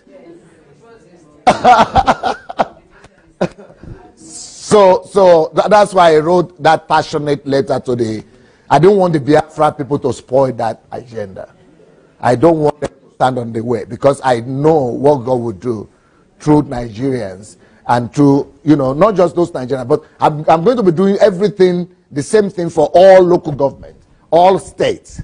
But I'm just revealing my heart cry to you now about those group. I'm biased about those two group of people. Yeah. Go ahead. We stop at Bauchi, 5.5 million, 20 local governments, 2,000 projects. Bayelsa, 1.9 million, 8 local government, 800 projects. Benue, 4.9 million population, 23 local government, 2,300 projects. Borno, 4.9 million, 26 local government, 2,600 projects. Cross River State, 3.3 million, 18 local government, 1,800 projects. Cross River, Delta, 4.8 million, 24 local governments, 2,400 projects. Delta, Ebonyi, 2.5 million, 13 local government, 1,300 projects.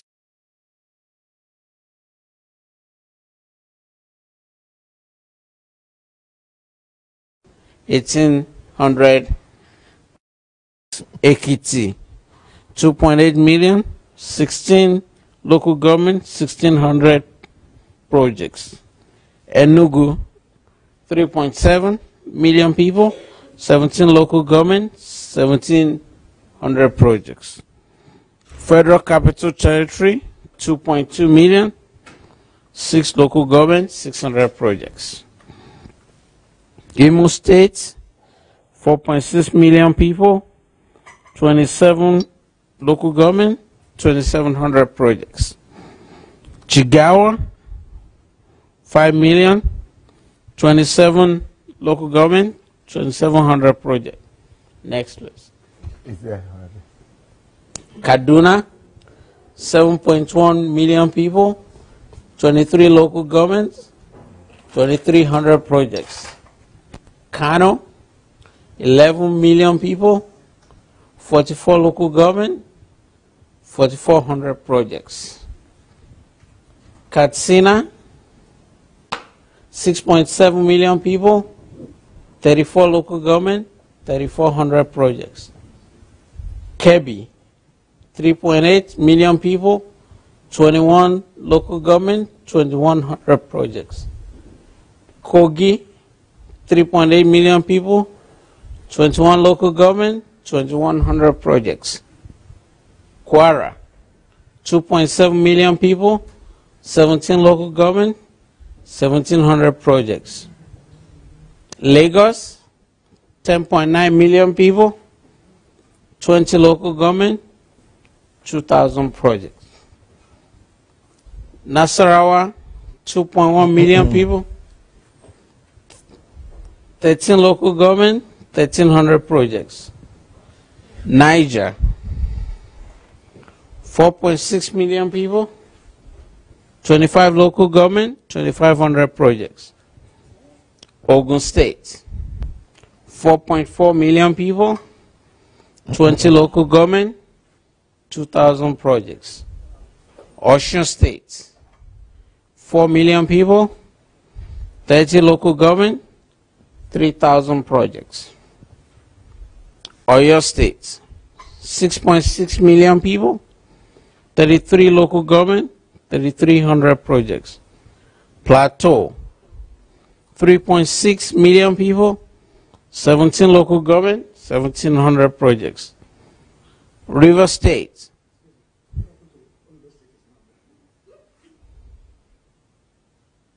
Maybe you left it out.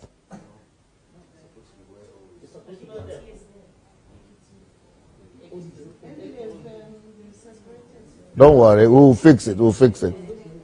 Keep on going. Plateau State, 3.6 million people, 17 local governments, 1,700 projects. River State, 6.1 million people, 23 local governments, 2,300 projects. Sokoto, 4.3 million people, 23 local governments, 2,300 projects. Taraba, 2.6 million people, 17 local government, 1,700 projects. Yobe, 2.7 million people, 17 local government, 1,700 projects. Zamfara, 3.8 million people, 14 local government, 1,400 projects. Subtotal, you can see it in dollars there. There's going to be a Nigeria project office. They have a budget too. Ukraine liaison office, that's their budget. US project office, they also have a budget. The total amount that's expected to be spent in 2017. Don't worry, you don't need to mention. All right.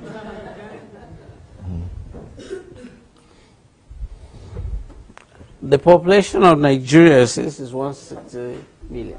I think it's more now. Yep. So keep on going. Next page, please. Yeah, give to him. Yes. Number one, village healthcare clinics. They're vital projects for Nigeria. So number one is village healthcare clinics. So I'm just using this as an example of projects, right? Like 100 projects. So things like this. Just you see an example of it. Yeah, go. And what wait, go back. What are these things? These are videos of what they are going to look like. What we have done is that we've done research of any project that we mention here. We have videos of how they're going to look like. These are the things you are seeing here on different continents. Number two project, primary school modernization. 3, secondary school modernization. 4, agriculture cooperatives. 5, energy modernization. Environmental cleanup, number 6. Infrastructure modernization, number 7. Natural resource development, number 8. Entrepreneurship, development and small-scale business, number 9. Rural development, number 10. Transportation, number 11. 12 is services. 13, urban development. 14, skills acquisition centers. 15, affordable homes. 16, security. 17, church reformation. 18, women empowerment through cooperatives, that is widows, petty traders, single parents, and unskilled teenage girls. Reorientation and training for the public and private sectors, number 19. 20, establishing microcredit and microfinance banks.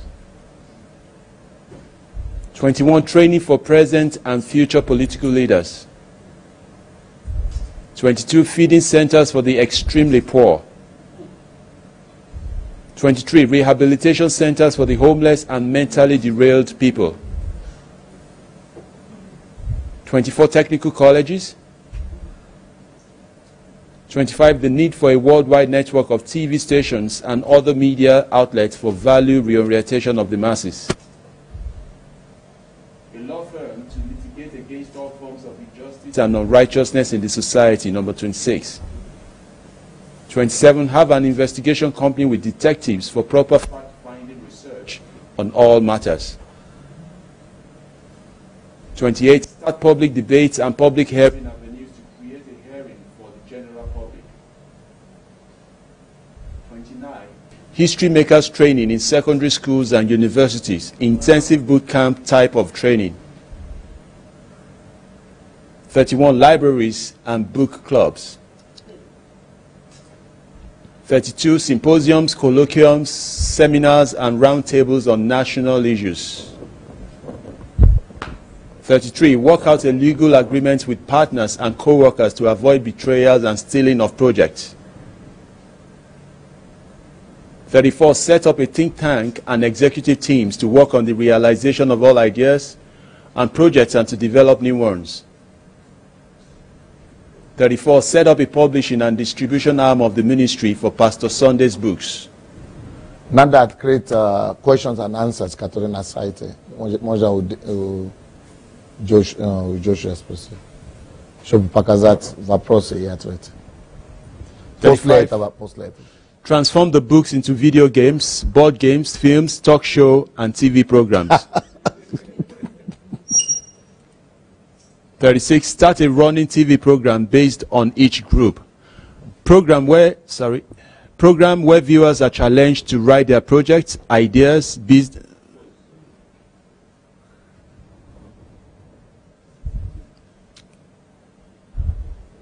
Okay, so program where viewers are challenged to write their projects, ideas, business plans. Maybe it's enough. Or I should continue. Okay, continue, they said. Program where viewers are challenged to write their projects, ideas, business plans on the topic of each book, then submit them for screening, competitions, and financing. The goal is to find people through whom we will turn every book into an institution project, vision, which will later grow into self-sustaining organisms. 37, start a mass educational project on the laws of money based on my book, Money Won't Make You Rich. This will include monthly crusades on the topic HMT type of training on the weekends and midweek. 38, start mass empowering crusades in stadiums. Are you saying system? Uche, are you the blame that we go blame for this, or are you saying we should do it today? Says there will be trainings, teaching, counseling, skill acquisitions, prayers, etc. They could be called National Transformation Crusades and conferences. 39, mentorship programs for aspiring millionaires and champions of industries. 40, partnering program with successful businesses and other national institutions where we could all be part owners. That is, owning shares so as to ride on their influences to affect the nation. 41, scholarship and financial grants to high school graduates. 42, scholarship and financial grants to pastors and other full-time ministers. 42, the University of Life project via the internet, social media. Okay, proposed training program that could include the following. An evaluation of the problems of the nation. Where did the wrong value system come from? 2, what are the value systems Nigeria needs for a rapid development? 3, louder, please. How to get rid of bad value systems and establish new ones. 4, we need a content formation program for a new Nigerian. 5, a comprehensive training that will help people discover their abilities, gifts, and callings. Number 6, train people to take responsibility for social transformation rather than leave it to the government. 7, help people discover the purpose for Nigeria. 8, enlighten the elites. Sunday Adelaja for president. 8, enlighten the elite or the elite. You want to put me in trouble? I don't want president. Oh. I'm not interested. I am God's president. Number 8, enlighten the elite on their role and responsibility before the nation. Number 9, the church needs to be trained to stop abdicating their duties and roles to the unbelievers. Number 10, bringing the awareness on personal responsibility to the Nigerian public. 11, practical training on how to resolve each of Nigeria's... Just to answer this person that is saying I should run for presidency, or someone that likes for president, I want to say that to become a president is a demotion. Is it? Demotion. Yes. It's a demotion. It is actually not just a demotion, but it's going to be counterproductive. It's going to be counterproductive. So, you know, to be a president will be a demotion. I will be coming down from my height. That's what I say. So I'm not interested in running for president. Okay, number 11, practical training on how to resolve each of Nigeria's myriad of problems. 12, the need to train the populace and government agencies in standards, quality, diligence, and excellence. 13, spheres of influence and how to penetrate them. 14, building systems for change, producing of leaders. 15, train people on how to use NGOs, pressure groups, and other projects to affect the society. 16, train people on how to create... So you see that I know exactly what I want to do, what I'm talking about, so I'm not just delusional like people say. Maybe it looks delusional. No. I'm planning. This is just preliminary. This is not even the plan yet. This is not the project. This is just to give you an idea of what we are talking about. 16, train people on how to create models and prototypes for transformation. 17, training people on how to build momentum for accelerated achievements. 18, developing programs of the school system that will emphasize values and virtue development. 19, how to bring about transformation through media and film industry. 20, developing and training future and present political aspirants for value and quality development in the country.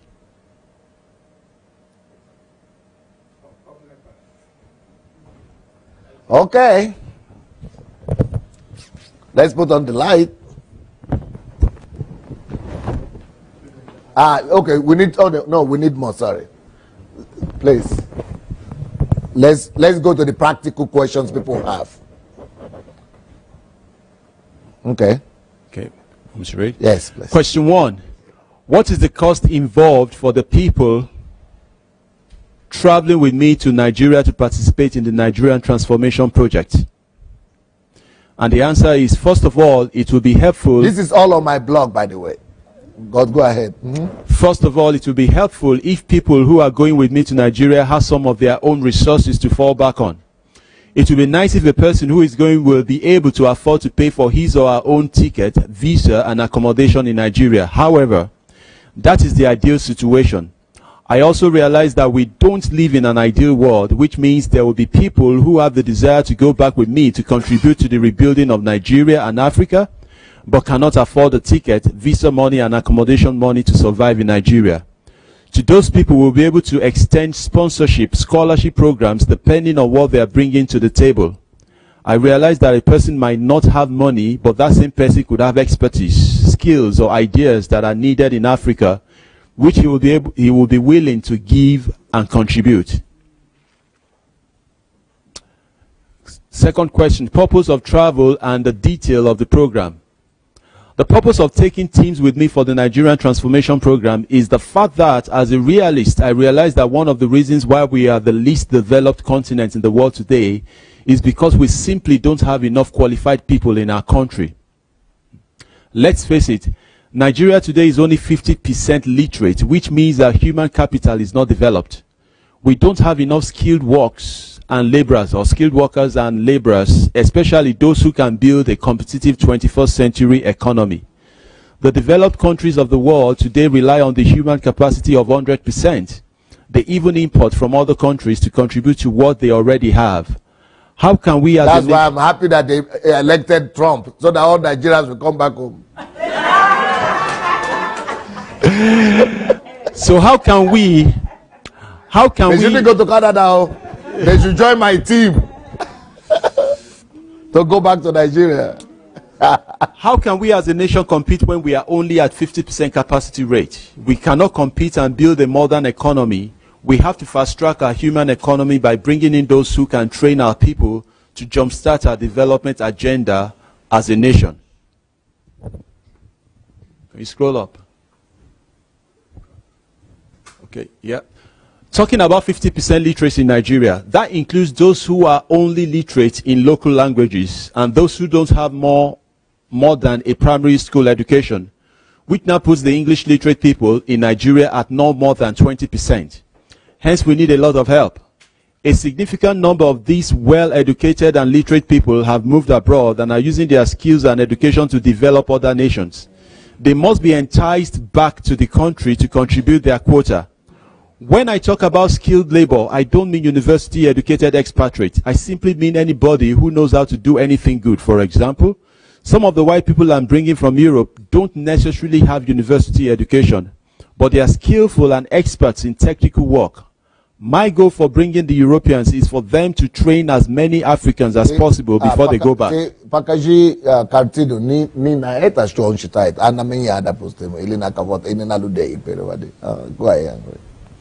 My goal of bringing expatriates with me is for the training of people, especially youth. Question 3. Security and safety advice. The people who are going with me to Nigeria are going to be under my care, which means it is my prerogative to make sure that they are protected and secured. This will take a multifaceted approach. Okay, normal. First of all, security will have to involve the location. For example, Abuja, the Federal Capital Territory, will be a more secured location than Lagos or the Niger Delta region. This will be one of the main factors that will inform where we settle in Nigeria. Secondly, security will also involve means of transportation in and within Nigeria. We hope to procure buses so that most of our foreigners will travel in large numbers rather than individually. Another aspect of security that we want to pay special attention to is in the area of housing and accommodation of our expatriates. We intend to lodge them in an apartment complexes or estates where they will all live together in one community. Eventually, we plan to build our own estates where everybody that is connected with the Nigerian transformation team will live as in a city together under the security auspices of this vision. We plan to engage security companies that will be providing state-of-the-art security details for our people. I am personally aware of the security in Nigeria and making an arrangement to bring with me our one European security detail where we will have our own European security detail where we will have professional coming from Russia and other European countries. They will now be required to train the local security as well. Question 4. Standard of accommodation, food hygiene and sanitation. This is a very important question because I have discovered that accommodation, food hygiene and sanitation could be very important. I personally have had unpleasant situations where after coming back to Europe from Nigeria for the next 1 month, I had to be running to the toilet because of diarrhea. I'm aware that the composition of our food most of the time will include pepper and other spices, which will pose a huge challenge for most Europeans. Having lived in Europe for 30 years, I have come to discover that I'm no more able to eat the African food. This informs the reason why some of the people going with me from here will have to be European culinary personnel. Talking about accommodation, the accommodation we intend to provide for people coming from Europe or America with me will be top-notch, at least not worse than what is obtainable in any part of the world. I'm already looking into some options that will be good enough to suit the housing demand of any European country, with consideration for 24/7 water and electricity supply, furniture, clean environment including swimming pools and gyms for recreational purposes. Style of living, e.g. communal living, as provided above. Number 6, living arrangements, gendered. The living arrangement will be in accordance to the number of people we have and their family compositions. If we have husband and wife and children, they would definitely have to stay together in the same apartment. However, if we have single individuals, they will have to stay in the same apartment with people of the same gender. Two single people might have to share an apartment. Male separate, female separate, but all together in one secured estate. Behavior of traveler. We are going to have definite time of orientation for those going with us to Africa, including some code of conduct. that will be read out and studied by all going with us. Some of the code of conduct that might be worth noting right now could be: we will encourage the Europeans to avoid laughing, making jest and ridiculing the African population. There will definitely be a lot of things that will be unfamiliar and look primitive and out of place in Africa. However, the purpose of our visit is to help support and educate rather than criticize, abuse, or exploit. We will advise especially our white friends and colleagues not to travel in isolation, but rather travel in groups and with trusted company. Travelers with children, number 8. If people are coming with us with their kids, we will make arrangements for schools, kindergarten, and other necessary modes of education. Besides, we will advise all people going with us to do all the necessary immunization and vaccination for themselves and their children as required by the Nigerian government. Minimum and maximum age limits. The minimum age limit will not be stipulated, especially if people younger than 18 are going with their parents or guidance. However, the maximum age limit does not exceed 65 years old. Louder. Is it? Okay, it's okay, yeah. Is it okay? Okay, so terms and conditions for travelers. See above, please.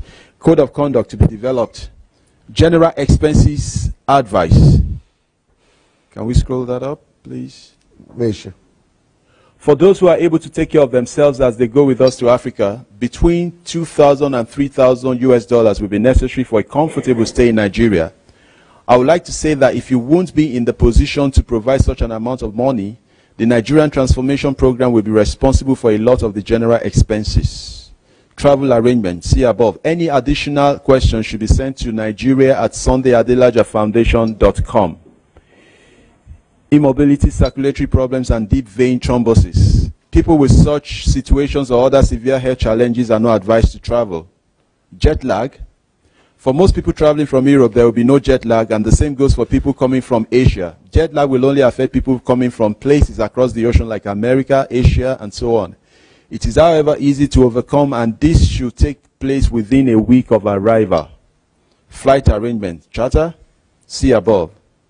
Visa requirements.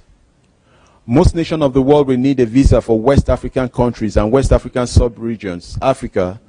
Africans, West Africans are the only ones that might not need a visa. So we are taking it upon ourselves as an organization to arrange visa invitation letters for any potential candidate traveling with us to Nigeria. We will do the invitation and we will work with the embassy to make sure that everyone coming secures a visa to Nigeria and later on a work permit that will allow them to stay in Nigeria for a period of 2 years and above. We strongly recommend that anybody coming in for this project will sign in for 2 years and above to work with the Nigerian Transformation Project. Travel insurance. Concerning travel insurance, some countries require travel insurance to go to places like Nigeria. That could be gotten for as little as $200 and above. Whoever is coming will be able to resolve that question themselves. General health insurance, see above. Travelers Embassy in Nigeria. Concerning embassies in Nigeria, for those coming with us, they will need to get Nigerian visas in Nigerian embassies in their countries or embassies where their countries are attached to. Or is too detailed maybe for you? We should continue? Okay, go ahead. All these questions could be resolved in an ongoing work process. Most of the developed countries in the world have their embassies in Nigeria, so they should not have any diplomatic problems in that regard. Responsibilities of traveler. Those going with us to Nigeria are required to come with their expertise, knowledge, and skills. We also advise such people to volunteer to serve in Nigeria for a minimum of 2 years. We will also ask prospective travelers to develop their projects, ideas, and initiatives such that they could be defended and implemented in Nigeria. Healthcare requirements, see above. Underlying health of the traveler, proof of health requirement. Yes, there's a requirement. We will require that people coming will have a clean bill of health. This is not just a requirement for us, but for the government as well. Hence, we advise you have a medical checkup or health certificate ready for the embassy and visa process. Those who require repeat prescription. For those who require prescriptions, we will advise such people to put a system in place whereby they will be able to have a constant supply of their medications while they are in Nigeria. Such arrangement is better left to the individual traveler. Psychological aspect and health. It is extremely important to have a clean bill of health in regards to mental and psychological state of the travelers. We want to make sure that we are not taking people who will create more problems in Africa, but we are taking people who help resolve the problems in Africa. Mentally and psychologically unstable patients are not recommended to go. Medical consultation before and after, see above. Potential hazards. There are challenges that are awaiting every potential traveler in Nigeria. First of which is 1, the hot weather. 2, the danger of disease in case of lack of immunization. 3, it is important for foreigners to be security conscious and not wander around the country without taking necessary security precautions. Otherwise, Nigeria will be an exciting place for everyone traveling there. Nigerians are some of the most hospitable, entertaining, and interesting people to be around. Vaccination requirements and proof. Vaccinations is required by the Federal Republic of Nigeria, so it will be recommended for everyone to get a vaccination before traveling to Nigeria. Routine vaccination. As for routine or ongoing vaccination or medical services, there will be provision of medical checkups and services to all team members, free of charge as long as you are in Nigeria. Selective use for travelers. See above. Required vaccinations for Nigeria, the same. Okay. Medical kits and toiletries are seen fit by individuals. Can we go up? All right. Extended friends and family in Nigeria. As for those who have families in Nigeria, we would strongly advise that they put the work of that's Nigeria Transformation Project as their focus and priority. Although everybody, so Nigeria Transformation Project will be given the acronym or the NTP anyway, so I won't have to pronounce that. Although everybody will be given the right to pursue their own project individually under the umbrella of NTP, and in some cases under the sponsorship, still our focus must be non-negotiable. Visiting family and friends. Visiting family and friends will be made possible for everyone willing to. Families and friends will also be able to visit upon invitation by the respective relative. Mobility while in Nigeria. Understanding the geographic area. We will have ongoing constant guidance and advice from the local Nigerian staff and security operatives. List of essential travel items. This will be as individually see fit. We would like to advise that Nigeria uses electric sockets that are British standard with 3 connecting pins. You may therefore be in need of an adapter. Food and dietary requirements could be cross-checked on the internet. Passport and immigration requirements. See above. Temperature advice, dress code. The dress code will be as required for any mature Christian, men and women. That's it. Okay, let's put on the light now.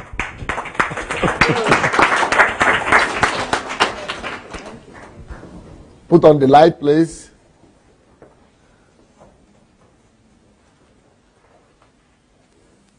Yes, thank you. Now, that's it. I'm not sharing with you my ideas for the money and what I'm doing to get the money and all that. That's not your problem. That's my problem. So if I'm saying all this, it means that I know where I'm coming from. That's not any challenge. So is my presentation comprehensive enough?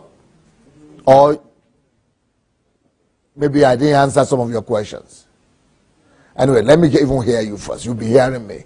Let me hear your opinions. If you don't know what this stands for, I'm going to get all of you out up again. I need your opinions. Okay, stand up, everyone. Don't let us stand up, we'll talk. Be the first one, then you will sit down. I'll do it for them. Okay. All right. I was going to say something the last time, right? When you were talking about, if you were, the way people tag you, I've forgotten the term that you used. Delusional. Delusional, right? Or let's put it this way, abnormal. Yes. I think the new normal is abnormal. And I'll explain to you. Now, when Jesus came, he broke all protocols. He had to do things differently from what they were used to. Remember the story. The Pharisees saw him and they felt this guy has gone crazy. You were talking about Trump the last time. I think the only people that will achieve anything in this world are people who are ready to be abnormal, who wants to do things the way people are not used to. You're talking about the absolute. I think one of the things that we should take back here from here is the fact that we can't go back and begin to do things the way other people are doing things. Because most people are not getting the results anyway, so why should we be like them? The statistics call some things outliers, right? The PhD, so that means these are points that are just out of range. They are just standing alone. They're not with the crowd. I think we need to begin to do things that way. We need to begin to think that way. We need to step out, you know, out of the box. That's one of the things I'm taking from here. Okay, come out everyone and tell us your impression. What did you get? What are you thinking? What's going on in you? I want to hear what's going on in your heart.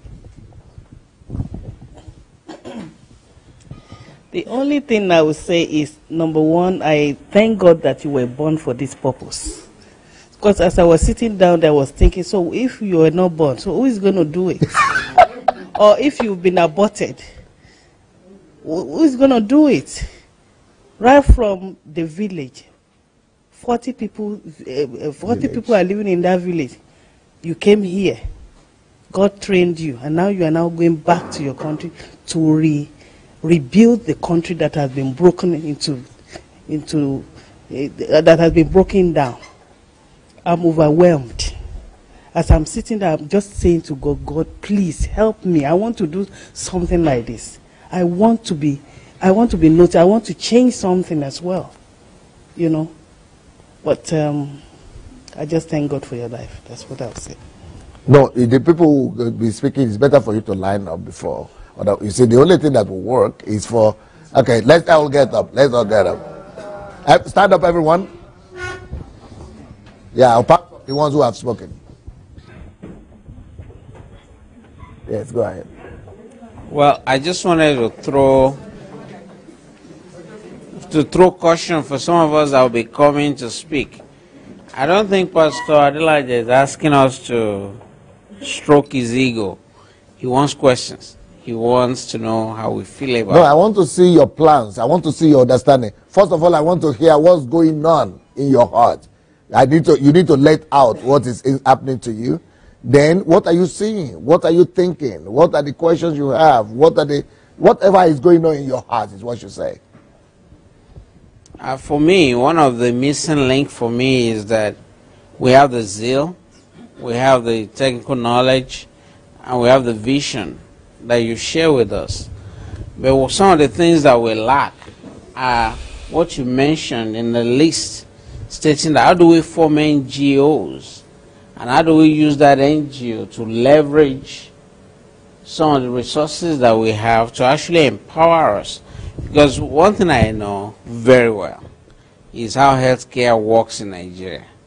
There's a lot of gimmicks going on, and they are spending billions every year. And people are just getting rich. And they will come to US. Oh, you guys go and do this. And they will send millions of dollars there. It disappears. And nothing happens. And some of these things, I'm just getting tired of it. So one of the things I'm going to do, which I didn't talk about here, we let that out in the beginning, is that we will be doing this kind of training. I will do it for 1 whole year, every day, Monday to Friday, every day for a whole year, for people who are aspiring to be a part of this in Nigeria and from abroad.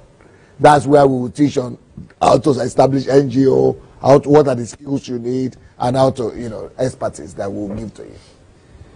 Thank you. So some of the things that are not clear to you, I think this is the time to ask Pastor Sunday. I haven't got a question, but I just want to say you've done very well, because from what you've been teaching us and what I've learned in the last few days, there will always be a system in place for anything to succeed. And I haven't come across one like this. I've never come across one. But from what I just saw now, it's a very big project. And I can understand why people are saying, maybe you are speaking so boldly, maybe you are lunatic. But that's fine. They can say whatever they please because they don't understand it. But I think what you've just shown now is just a little bit of what it's going to be like. Now people will go back and start saying, and I promise you something, after today, the Facebook Live is going to increase because the world will go. If I have got about 5 or 6 friends who tune on this evening, okay, just to see what is going on. Now, you've done your research, you've identified problems, and you've done all the statistics that is involved. What else? To execute it, you're training people. These people here today, including me, are one of the people who are going to go and help to establish this. Yes. And 75% is what? Planning. The So system is it? Yeah, yes. yeah. The system is Others already. is just 25%. Yes, to do the job. And another thing that this is going to do for us is, even though you are taking people from abroad, expertise, we're still going to increase the employment in Nigeria because we need the local people to help out in so doing. So the training is already taking place. It takes some time, but I think it's time sensitive. And someone is just talking like you. Usheshi Uwegwe. He said, when I heard about this project now, the only thing that I thought was, this cannot be happening in my lifetime, and I will not be a part of it. Anyway, Uchechi, I want to tell you something. You better be a part of it because it's for real. I've seen it. Yes, I have seen it because there is an evidence. I had to come to Kyiv just to make sure that what I'm hearing is actually for real. And I have visited places where a system like this is happening. There is an evidence. You guys believe in evidence-based, isn't it? This is one of it. But just get yourself ready. That's all I can say. Thank you, Pastor. Thank you. Thank you. Pastor, God bless you. You must have definitely heard from God. There's no doubt about this. So we thank God for your life. I have questions, Pastor. How is this going to run in parallel with whatever the government has in place? I don't care for what government has in place. I don't care what government is doing or not doing. I don't want to bother myself with what the government is doing or not doing. We will be open to work with the government. We will be open to partner with them, but we will not wait on them. We will not be dependent on them. We will do what we need to do according to the order of the government of heaven. In which case, we may be duplicating NGOs. We don't care. We have 200 million Nigerians that need to be ministered to. So let's be duplicating and be doing good to our people now. And lastly, we know that Nigeria is corrupt and properly corrupt. Yes. And probably that is the fear of every Nigerian when they say, can this ever happen? I know it can. However, is there any way to explain? Because if we're going to use the manpower in Nigeria, how will you ever change the mindset of people who, before they see the money, they've already spent it? So that's the key question. Maybe it will put people's mind at rest to really know that, yes, this may be possible. Otherwise, no matter, even if it's 1 trillion, it will disappear within six weeks in Nigeria. That's a possibility. Yes. Okay. For people who have read my book, Nigeria and the leadership question, please, you want to answer that question? Because you asked me the same question at the time. This is Pastor Laya. Pastor, good evening. Thank you so much for the opportunity. So, with respect to corruption not taking over the projects we have on our hands, in Nigeria and the leadership question, Pastor, one of the underlying themes of that book is changing the value system. Have you read the book, Nigeria and the leadership question? Okay. That's why she had the question. Okay. So Pastor dealt extensively with... Is there a copy of the book? Can we show the book here? No, Nigeria and the leadership question. Okay, go ahead and talk about it. So Pastor dealt extensively with changing the value system of the citizens of Nigeria. And he also did talk, he said, except the value system of a nation is changed, the nation cannot be transformed. And then he made reference to Singapore, where a new leader came into power, and he put things in place in terms of value system. I can't remember the name of the president now. The microphone could be a little bit... Okay, so... Yeah, lower, yeah. Okay, so I can't remember the name of the president who went on in Singapore then, but then this guy brought in new set of rules and everything, and it changed the value system of the entire Singapore citizens, and thereafter the nation was changed. So for Nigeria, pastor is working on reorientating people, changing the value system. If the value system can change, then they will run with a vision, and this problem of corruption will not even be in place at all. So that's the foundation, changing the value system, and then we'll build on that. So that's the problem. Thank you. Pastor, please, a follow-up question.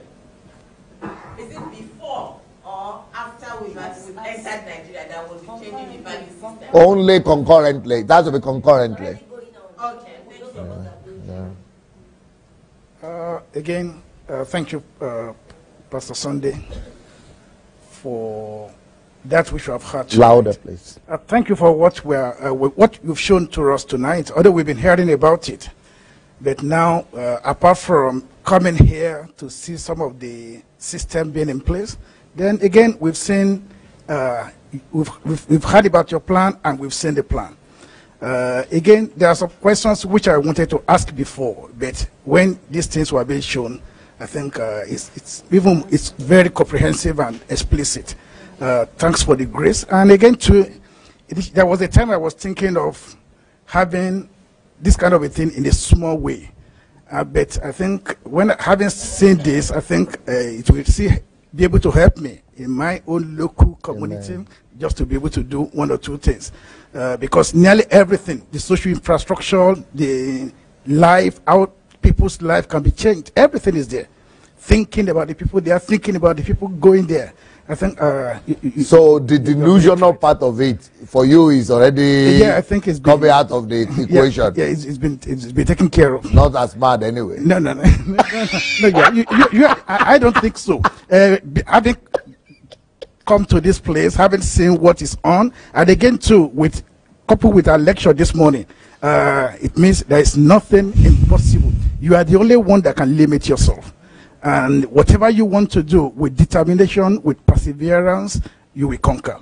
And I know with assurance that we will all conquer in the name of Jesus. And again, to our volunteer, I would like to be part of this. Although I've not spoken with my family, but I would love to be part of it. So thank you. I should not forget myself. Or what? No, I forgot to say count me in. Okay. I will write your name. Okay, thank you very much, Pastor, for sharing, and thank you for doing it tonight as well, in response to my humble request. Yeah, so what's happening within me, it's excitement, that's one word.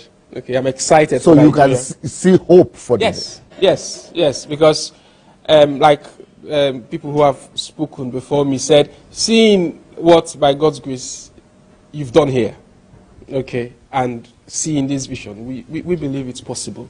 Okay, we believe it's possible. Yeah, so I'm excited for the nation. I'm excited that I'm alive now because I don't want my grandchildren to hear that something like this happened in the time of their grandfather, and he wasn't a part of it. So I think I have signed up already. Oh, definitely. You have signed up. I have signed up already. My expertise is waste and environmental management, and I was glad to see that you had sorting out the environmental degradation issues there. So let's do it. Thank you.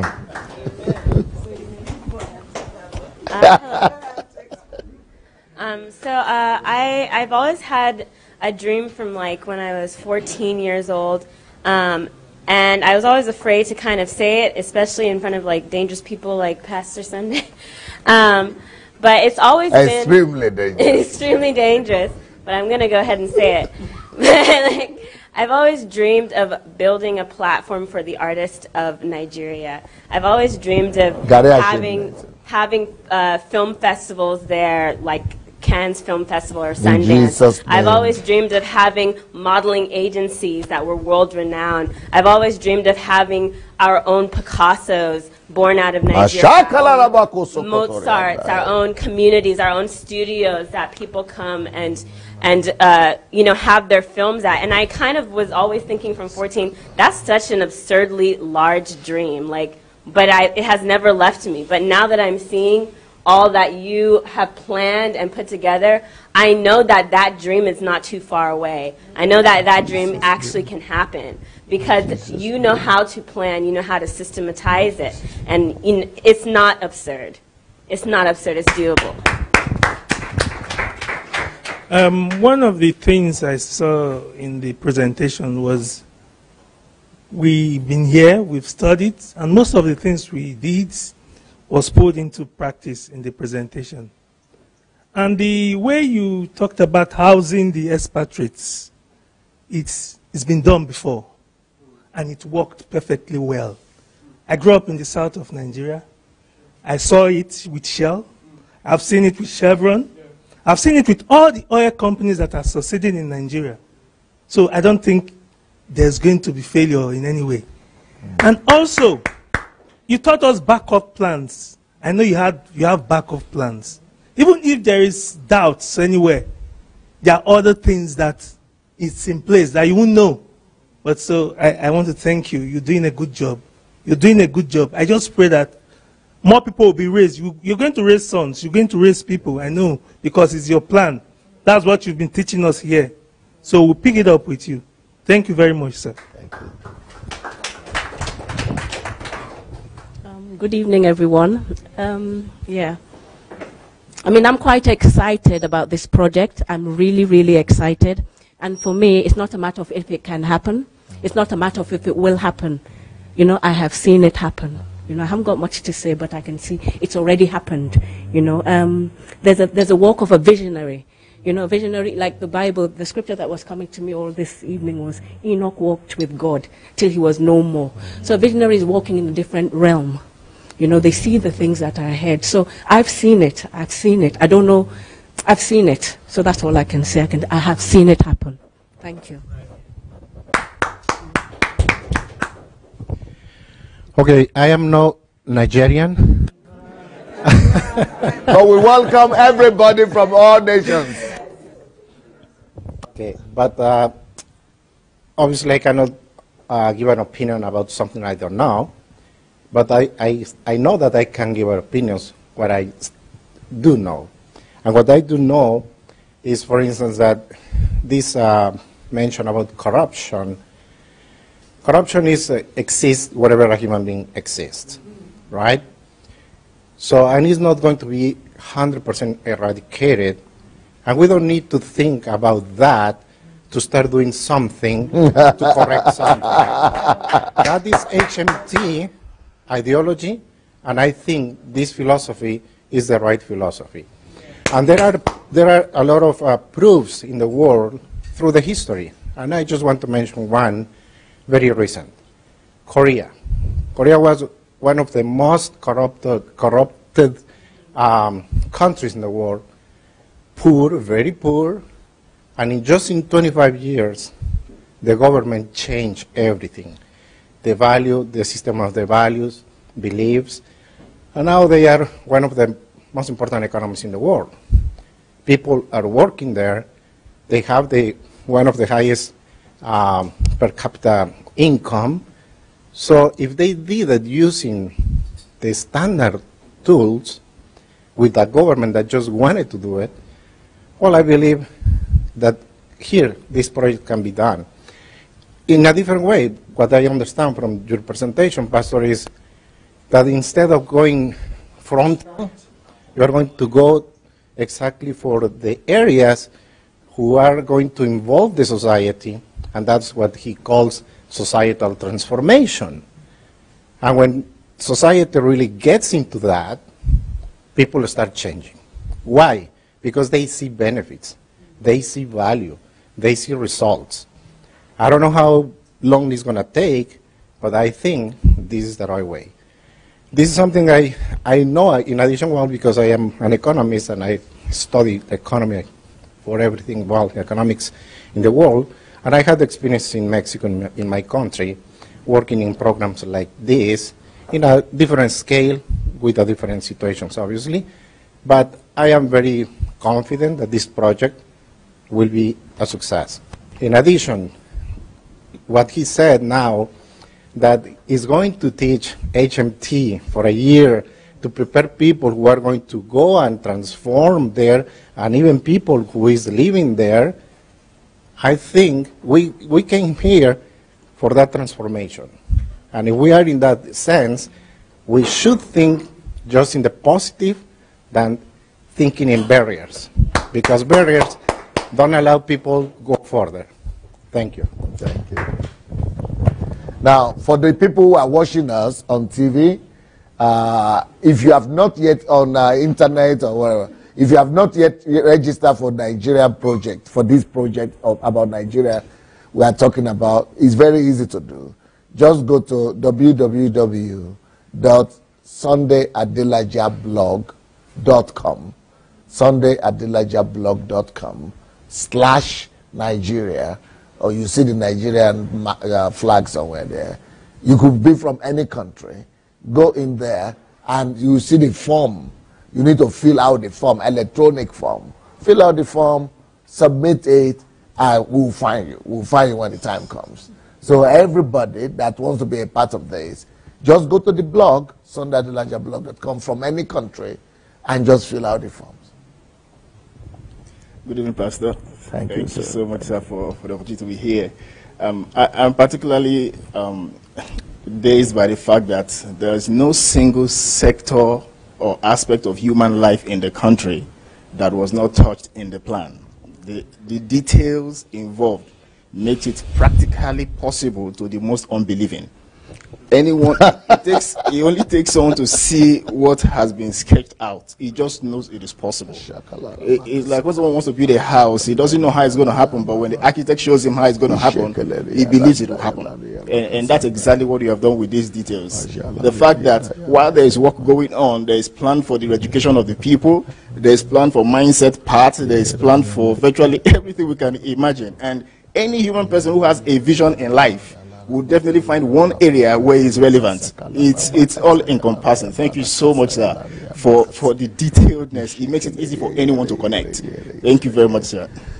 Thank you. Thank you. With all due respect, I want to say Pastor is a very dangerous man. Very true. If Pastor sets his heart on something, he's going to pull it through. How much more when he has now put systems in place, put plans in place, you can just be rest assured that his plans are going to come to pass. So because I always tell him, I said, all somebody needs to become a success in life is meet Pastor Sunday.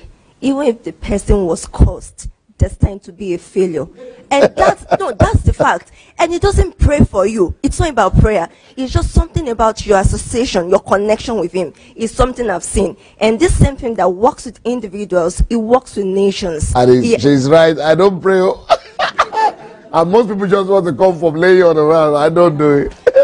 Like, so he has done it in Ukraine here. He has done it with countless of lives, including mine, including my family. And I know the same thing is transferable to Nigeria. I've been privileged to see these plans before. I've been privileged to talk to him about it. And I just know it is possible. Pastor is a dangerous man. He has said it. He has put everything in place. It's just a matter of time for us to see everything work. I already know my own special area of the transformation plan that I'm going to be working with, I'm going to be running with. So I'm just excited. Let us start. Nigeria will be great again. Thank you, Pastor. Now, someone is asking here, Sam Salau, that I've not included the Nigerians in Nigeria. I think the Nigerians in Nigeria also could go to the blog and register as well. But apart from that, as students now, so I've done my own part by letting you know about the Nigerian project. Now, let's come back as students. Let's begin to think as students. Now, as students, you have been given the privilege and opportunity to go and observe how things function in systems, what system can do, and how systems are changing a nation. You've gone to see with your own eyes. You've seen what is possible. you've also been taught how to build your own systems and how to become one of those who know how to build systems and how to function. So now the question is, what I have shown you now, is that in line, or is there any collaboration between what you saw or what you've seen since you came, what you heard in the classroom, and what I am doing? Is there any way you could unite and connect all that in yourself, in your mind? Because that holistic connection will help you to be able to step out in faith.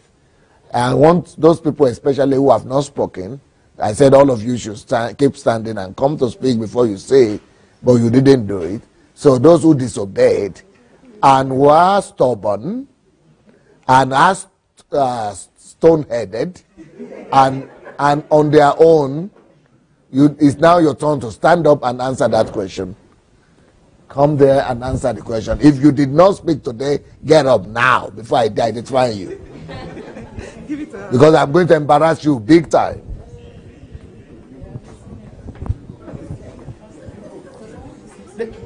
Ladies first.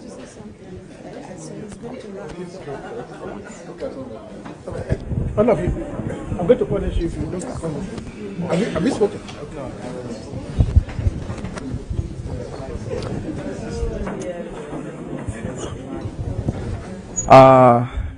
Even before he asked the question, I think that was actually what was on my mind. So I think it was me who was personally pitching out. From the afternoon section I was around, one thing I want to appreciate, based on what I saw for the outline of the vision for Nigeria and everything. A bit louder, speak louder. Based on the vision for Nigeria and everything, it was actually really what who is speaking there? Please. What I appreciate about Pastor is that it's very, very purposeful and intentional. And you know, that part where the scripture says, whatever you lay your hands to do, do it well. And make sure it's done perfectly. If not, if you have no idea or no intention of doing something well, there's no need for going into it in the first place. But everything that was outlined from the first to the last vision was very purposeful to the detail.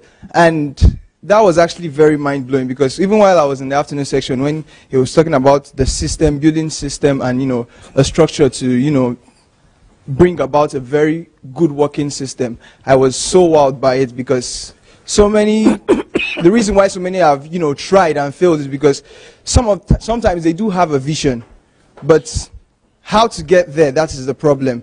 But from everything I saw in the vision for Nigeria and everything, it was detailed even to the least bit of it, and it's something that made me really realize that with the intention and the purpose 100%, there is no need or there is no reason whatsoever that we won't be successful in it.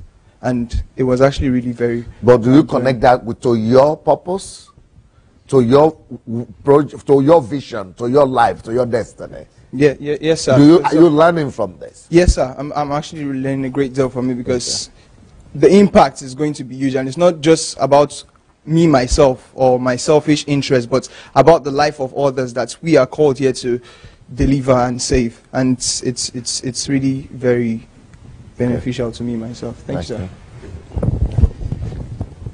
Looking at it, I was kind of blown away, because it's so detailed, it's so wide. You know, it's like she said, it must take a visionary to see something like this and put it together.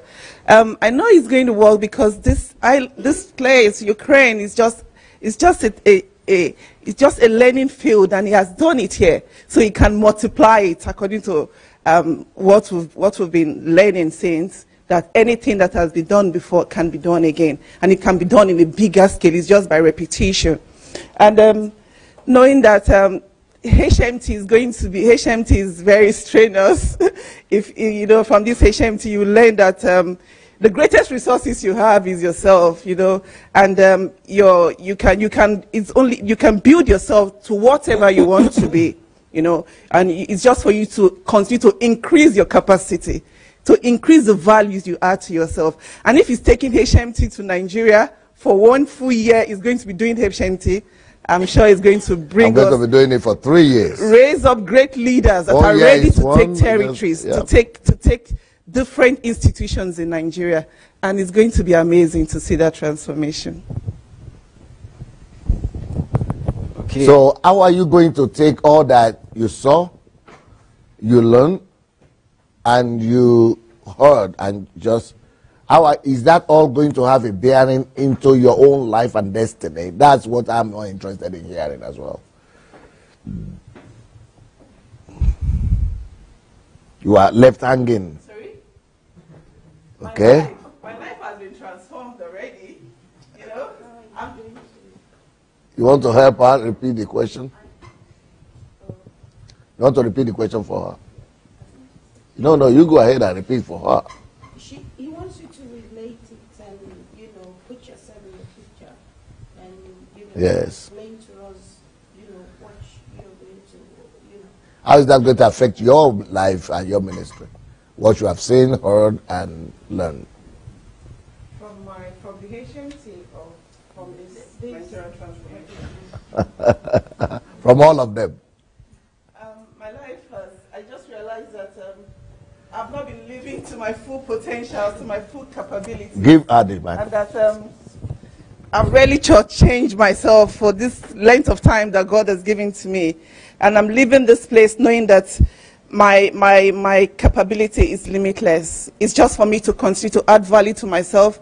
And I'm leaving today, I just learned about the systems and I realized a lot of things have not been working because we have not been passing through the steps. I've not been passing through the steps. So even wherever whatever I'm going to be doing now from henceforth is just going to be based on systems and the steps from the beginning to the end of it, or even up to the monitoring or multiplication of whatever I'm doing. I'm going to be going on systems and adding more and more values to myself with every day. I'm going to, no more time wasting anymore because time wasters are just life wasters. That is very important to me because I want you to live here and get it.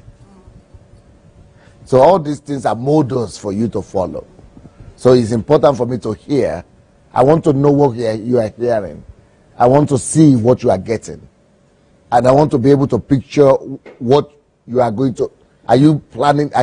Do you know that you can do these things? Not just Pastor Sunday can do these things. So that was important for me.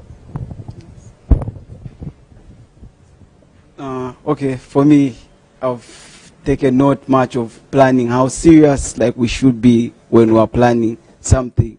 Because much of the time, the work, it's like 75% of whatever you want to do is in the planning. So if you don't plan, then you've already failed. You just can't jump into anything. So planning, like for me, is just a big deal. Like you have to plan. Then the 25, it's not much of a big deal. So 75, that's 75 in the planning. We should like pay much attention to it. Yeah, like. Have you presented your magazine? Not yet. No, not yet. Okay, maybe you will do that tomorrow. Yes, sure.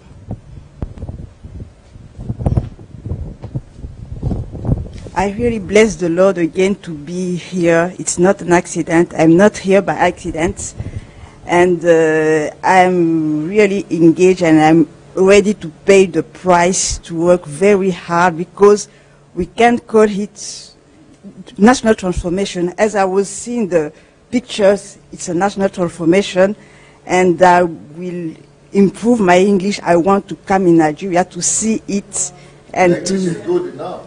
But some people in Nigeria cannot speak such good English. No, but I have so many things to say. It's very frustrating for me and I'm very tired, but I will improve my English and I will come to see Nigeria. I will come, and that's all. Pastor? Guys, I understand the plan that Pastor Sunday has for Nigeria. He's done it in Ukraine, and all you need to do is duplicate it in Nigeria. He's already written the plan. It's not complicated. If you are interested in media, join his media team. If you're interested in catering or raising leaders in businesses or finance or politics, join the team. The plan is there. Since I've been there in Ukraine this morning, Pastor Sunday elaborated on life that you work 75% on the plan and 25% on the actions. Yeah, so the plan's done. Is, although it's not fully completed and we don't know where the finance is going to come, it's already out there, and it's just about us basically being committed to seeing what we can do to help contribute. Me, myself, right now, I'm looking to establish myself first in the UK. That's just my honest truth right now. First in the UK, with what I'm doing with the internet. That's my own personal vision. But I do hope soon to join the Nigerian transformational team. And when I join, it will be in the media, publishing, movie sector, and even the book publishing sector, because that's what I do very well and independently. Yeah, but you know, I think you did not totally get my question. My question is this: with what you've seen done, yes, what you've been taught in the classroom, and how I've exemplified it in my own life, how is that impacting your own vision, whatever your vision will be, whatever what you want to do? Are you learning from it? Is it going? Are you seeing a model, an example before you to emulate? Yes, I thought I said it when I said the planning, just being detailed and meticulous. With my own personal projects, I plan, but my plans are not that detailed. So sometimes I find myself working hard for a few weeks, then I stop, then I go back. But there's something you said earlier. You said in your presentation that you have a research marketing team that are looking at local states and looking at their needs. And with this plan, it just shows me that I need to be meticulous and detailed, and that's why I said before that it's about 75% of planning. So how I'm going to implement this in my own life is by taking probably a month out of my own personal life when I get back in solitude and create a plan for my life. Yeah, Good evening, everybody. God bless you, sir, for this wonderful, wonderful job that you are doing. In fact, this is mind-blowing. I don't know where to start from. In fact, I was there and like freeze. In fact, this is faith in action. This is faith and works going together. You said something when you just came in. You said success will demand from you more than what you are willing to give. This is a big challenge to we the younger ones. This is a big challenge. Yeah, maybe it's also a different. I thank you that you mentioned that. That might be a different way to do church for Christians and for pastors. That church should be done this way, yes, sir, rather than just the way of preaching and talking. Is that what this is meaning to you? Also? Yes, sir. Yes, sir. This is more than mere words. This is action that we can see. And thank God, I came 2013, and I saw most of these things that you wrote here already functioning, already working. And I believe if they are working here, I believe they can work anywhere. Yes. If you can do this in a foreign land, then you can do it in a place where we call a son of the soil. Yeah. Where nothing can really hold you back. So, sir, this is great. And it's a big challenge for me. It's a big challenge. Are you taking back this experience? Because that's what I'm more concerned about. I am concerned that you people are not being entertained here.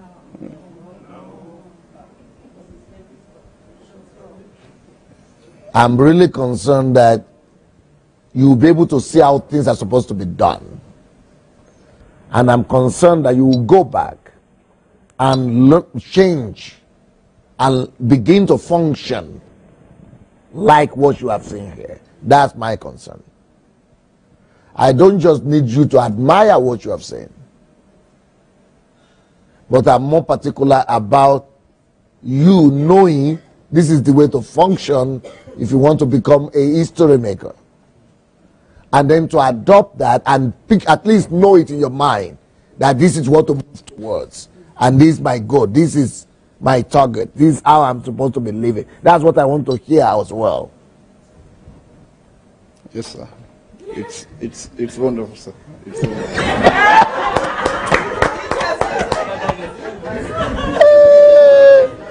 Austin, you are lost for words or what?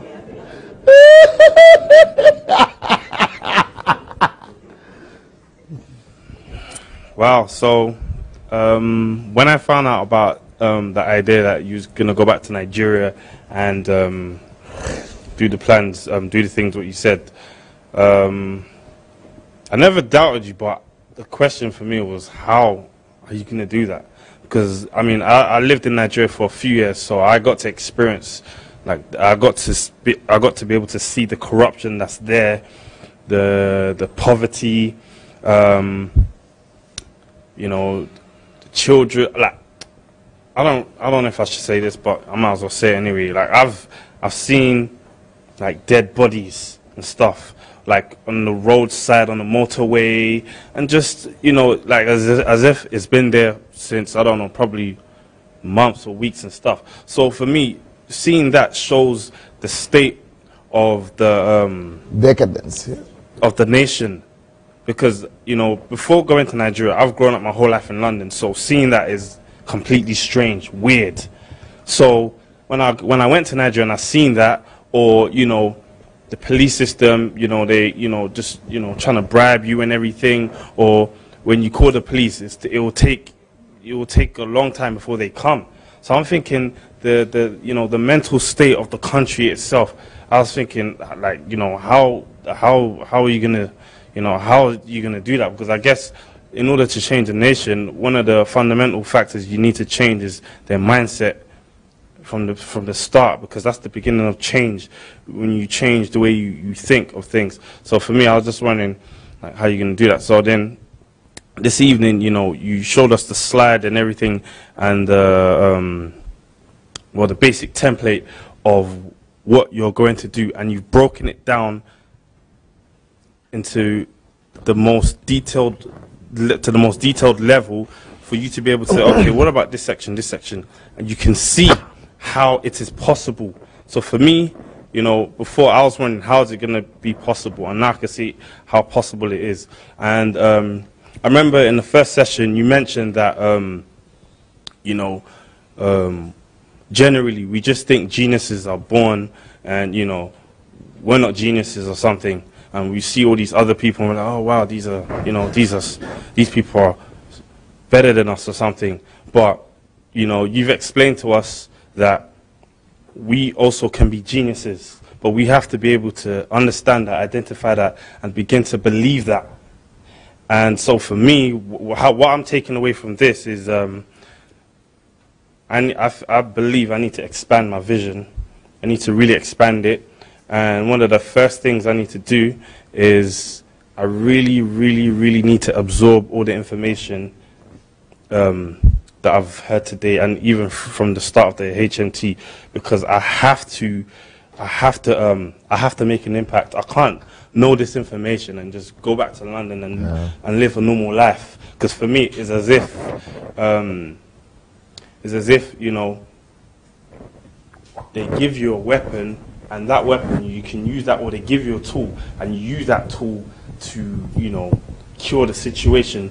You saw it there and you just said, I can't be bothered with that. I'm gonna just, you know, relax here, or just, you know, just get on with life and do something else.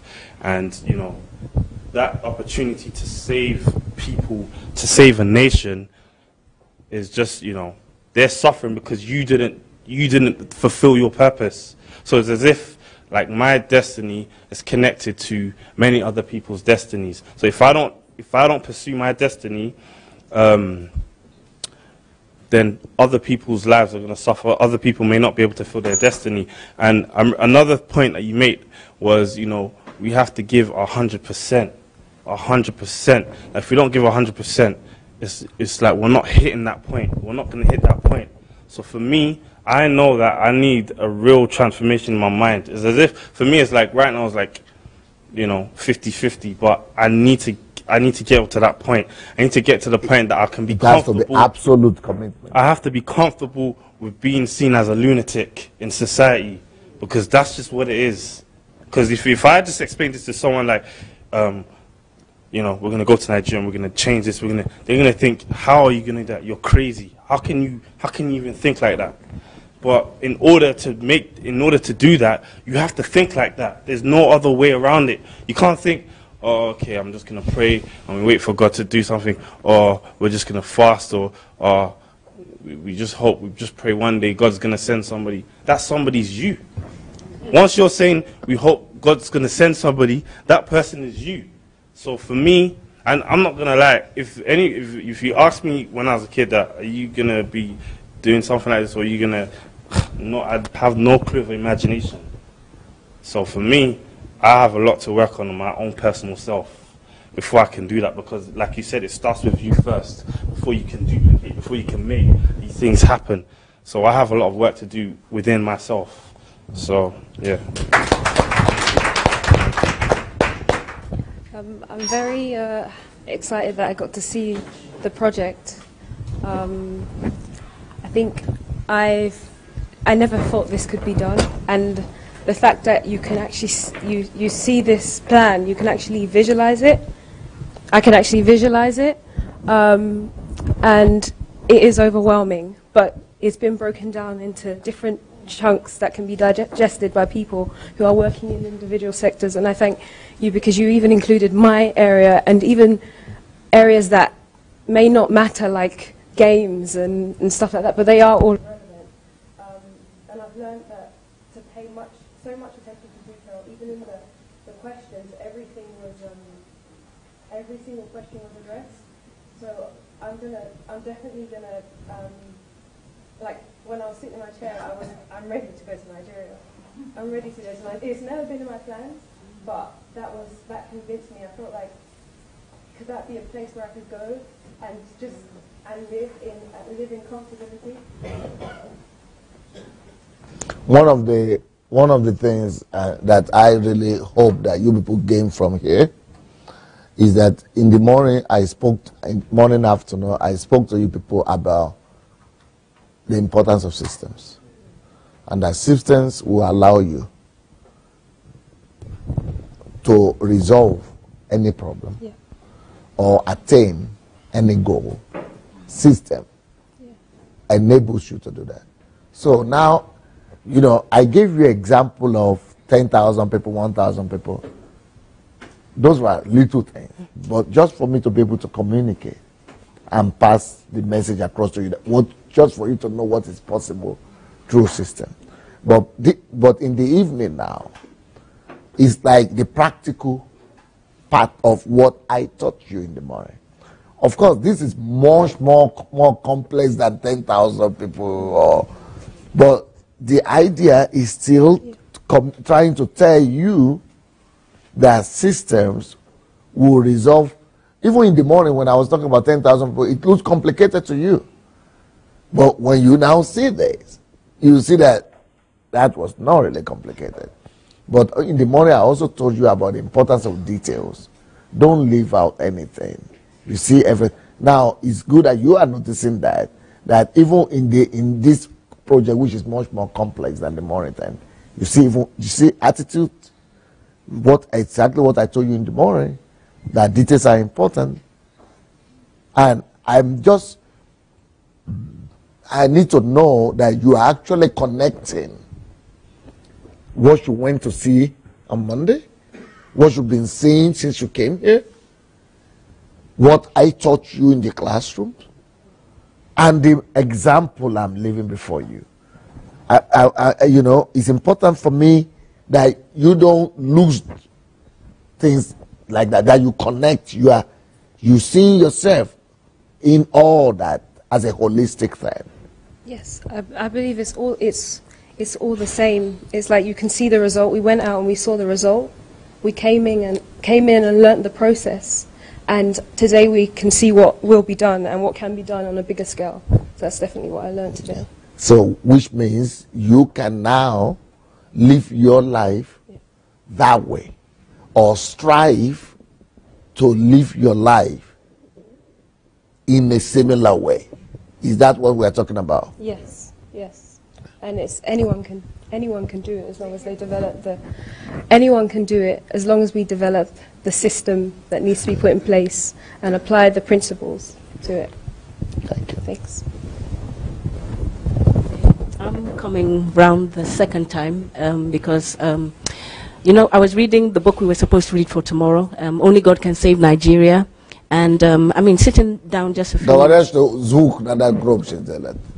Yeah. Okay. Yeah, sitting down there just a few minutes ago, what I felt in my heart, you see that this is an issue of passion and compassion. You know, they're those two things married together. It's not just, oh, you know, it's not about you in that way. There's a like Pastor constantly talks about like people who need to be delivered, people who are moaning and groaning under the pain of oppression. So there's an element of passion. There's also an element of compassion, you know, to go in and get involved with this project. I'm getting involved on several levels, and looking at what Pastor showed us today, I could see more areas where I can get involved, but probably would have to be a matter of priority. But my initial thing was, like I said, financial education, entrepreneurship. There may be women projects, leadership projects, maybe within the church, maybe the HMT program. But because I started, well, I'm already working on things. I have several little ministries that I run along those lines, and you know, I've listed them this evening, because this morning we looked at the fact that you have a goal, then you need to look at the time span and things like that. So I started working on that. But I think what was coming to my mind, I wish Pastor had a spreadsheet with this, that we can just fill in, you know, the details. So I don't know if you have anything like that that might be helpful in helping plan the structure. If you have a spreadsheet or a template. My concern is not that about Nigeria now. We are not talking. I'm not concerned about you going to Nigeria, about the Nigerian project right now. I'm just showing you the way you are supposed to live if you want to become a history maker. Yeah, okay. You went to see some things on Monday. You came to the classroom. You were taught some things. You are being shown how these things function. Even if you are going to become part of history maker, I mean, Nigeria, going to Nigeria, that's good. But what is more important than that is to change your content. Yeah. I want you to change you, your understanding, your world view, your approach to life, your paradigm, your mode operandi. You know, the way you operate, the way you relate to life, the way you build things, the way you live your own life. You don't have to go to Nigeria, and you don't have to be part of it. But if we could get you to be changed, to see things differently, to be able to approach things holistically, to be able to plan things for yourself, to be able to know exactly what is required of you, to be able to do good things on a grand scale, judging by what you have seen, what you have heard, what has been demonstrated before you. If you could change from inside, the goal of history maker would have been attained. But the other things about the trip and all that, we will get in touch with you people later on, and we'll do the detailed analysis of that. Praise the Lord. I just want to thank God for the life of Pastor Sunday. When myself and my... You have to speak louder because people are not hearing. And they come over here. When myself and my associate pastor were coming, the major thing we had in mind was that... You are a big man and you are speaking so weak. Speak loud. The major thing we had in mind, we had it because, like I told you, I met Pastor Sunday several years ago, and I've been studying. He gave me his book. I've been studying and listening to his video. Then behind our mind, we prayed, and then we asked God, we want to come and study what this man is doing. And then, because we know that if you are going to get anything from a man, you must know what the guy knows. And then number two, you must be able to do what he's doing. If you don't know what he knows and you can't do what he's doing, don't expect the kind of result because results are not mysteries. So when we went out into those places, and then today when we came into the class and he was teaching us about system, then the dot was connected. That the secret behind everything he's doing is the ability to resolve problems using systems. And that is the way he runs everything. And that is also the model of the plan that he presented tonight for Nigerian transformation. You see the way he's joining everything together, the way he's talking holistically. Yeah. So, and that is what myself and my associate pastor we are taking back. We are going to put everything into system, because we discovered that system works because they will be based on God's principles and law, and it will replicate itself anywhere in the world. And then we will run the system, and like he made us to know that everything is about 75% planning, that the brain work is 75%, and then the actual action is 25%. And if we can put in that, we are going to get the same result. Thank you so much. Very well. That's exactly what I was looking up forward to. Very well said. Very well. Only the voice was too weak for me.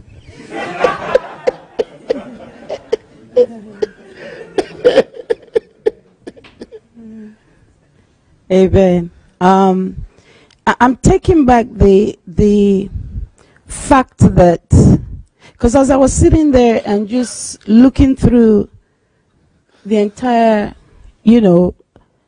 thing that was being shown us, the system, I said to myself, a scripture just came where Jesus said to Simon and said, look, flesh and blood has not revealed this to you. And the question I asked was, it must, where and how? And the answer came from the place of solitude. Yes. And so I said to myself, I often go into solitude, especially since our April visit, and I've been spending time with. For months. I was even no sound. Yeah. You need to go. There is. Okay, don't worry. Go ahead. Talk. And so far from your mouth. Is it far? A little bit far. Yeah. Well, I should lower it. Yeah. Is it all right now? That's good. Yeah. Right. And so, to me, solitude is not just about being in God's presence and then coming out. But what are you coming out with? Many of us go into it, and the only thing we do is pray and pray and pray.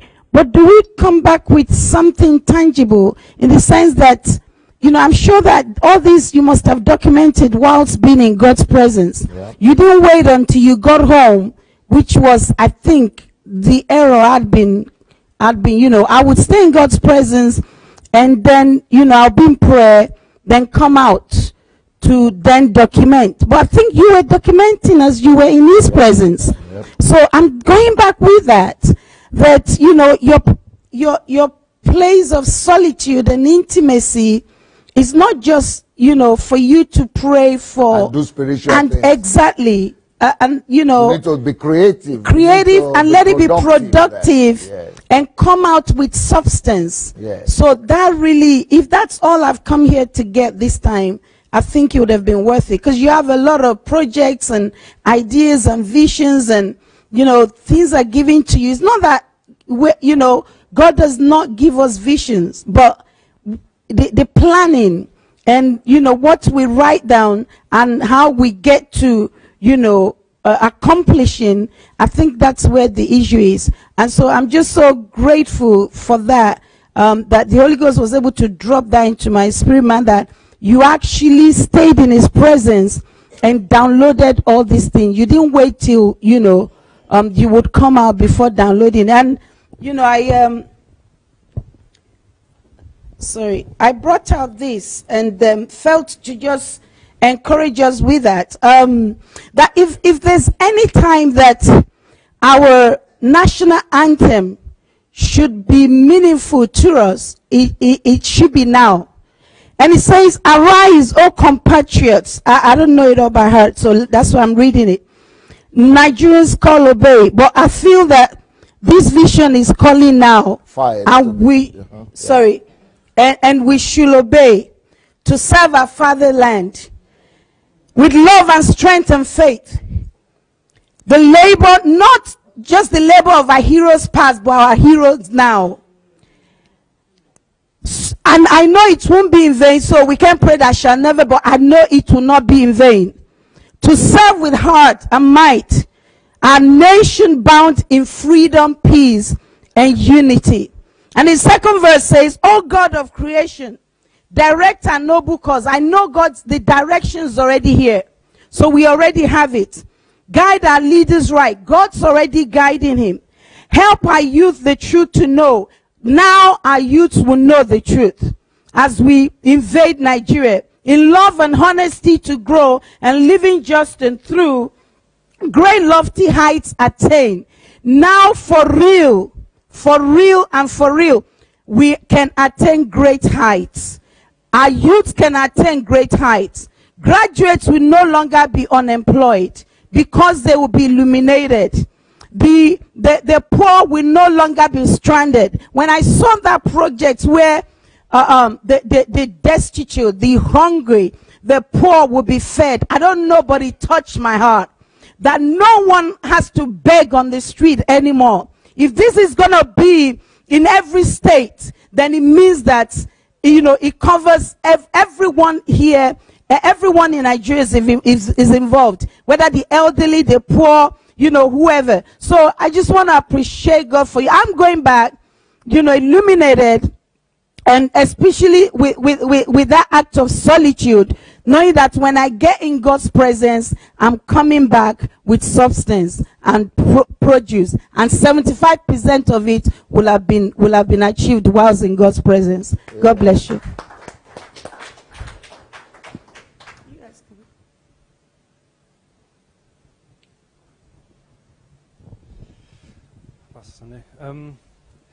Whilst being here in these couple of days, I've seen that Pastor Sunday, through his systems and methods and practices, he's come to a foreign country from his own, and he's reached to people that are not Christian country to begin with.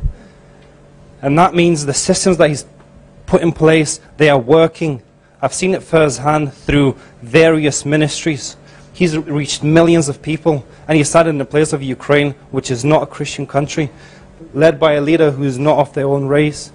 So therefore, I know that these systems are working, and I can take them with confidence to my country and to where I live and put them in practice, and I know that they will work, they will achieve the same goals, and I'll achieve the same results, because they can be replicated in any country, anywhere we go. That's exactly what we did. Thank you. Any other person left? Okay. Thank you. Now, so, welcome to HMT.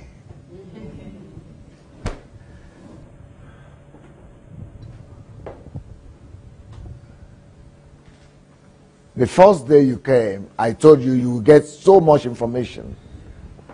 And somebody was saying, we want to know how to do things. I said, you will know so much, you have so much information on how to do things, that you will just be begging God, and God should help you to now be able to implement those things. I think we are living up to that. But tomorrow, it continues again. So make sure you sleep, get a good sleep. It's harder, no time, but sleep. You need to regain that strength. Tomorrow is another rich day. Who is living tomorrow? What time? This morning. In 2 hours. And you too in 2 hours.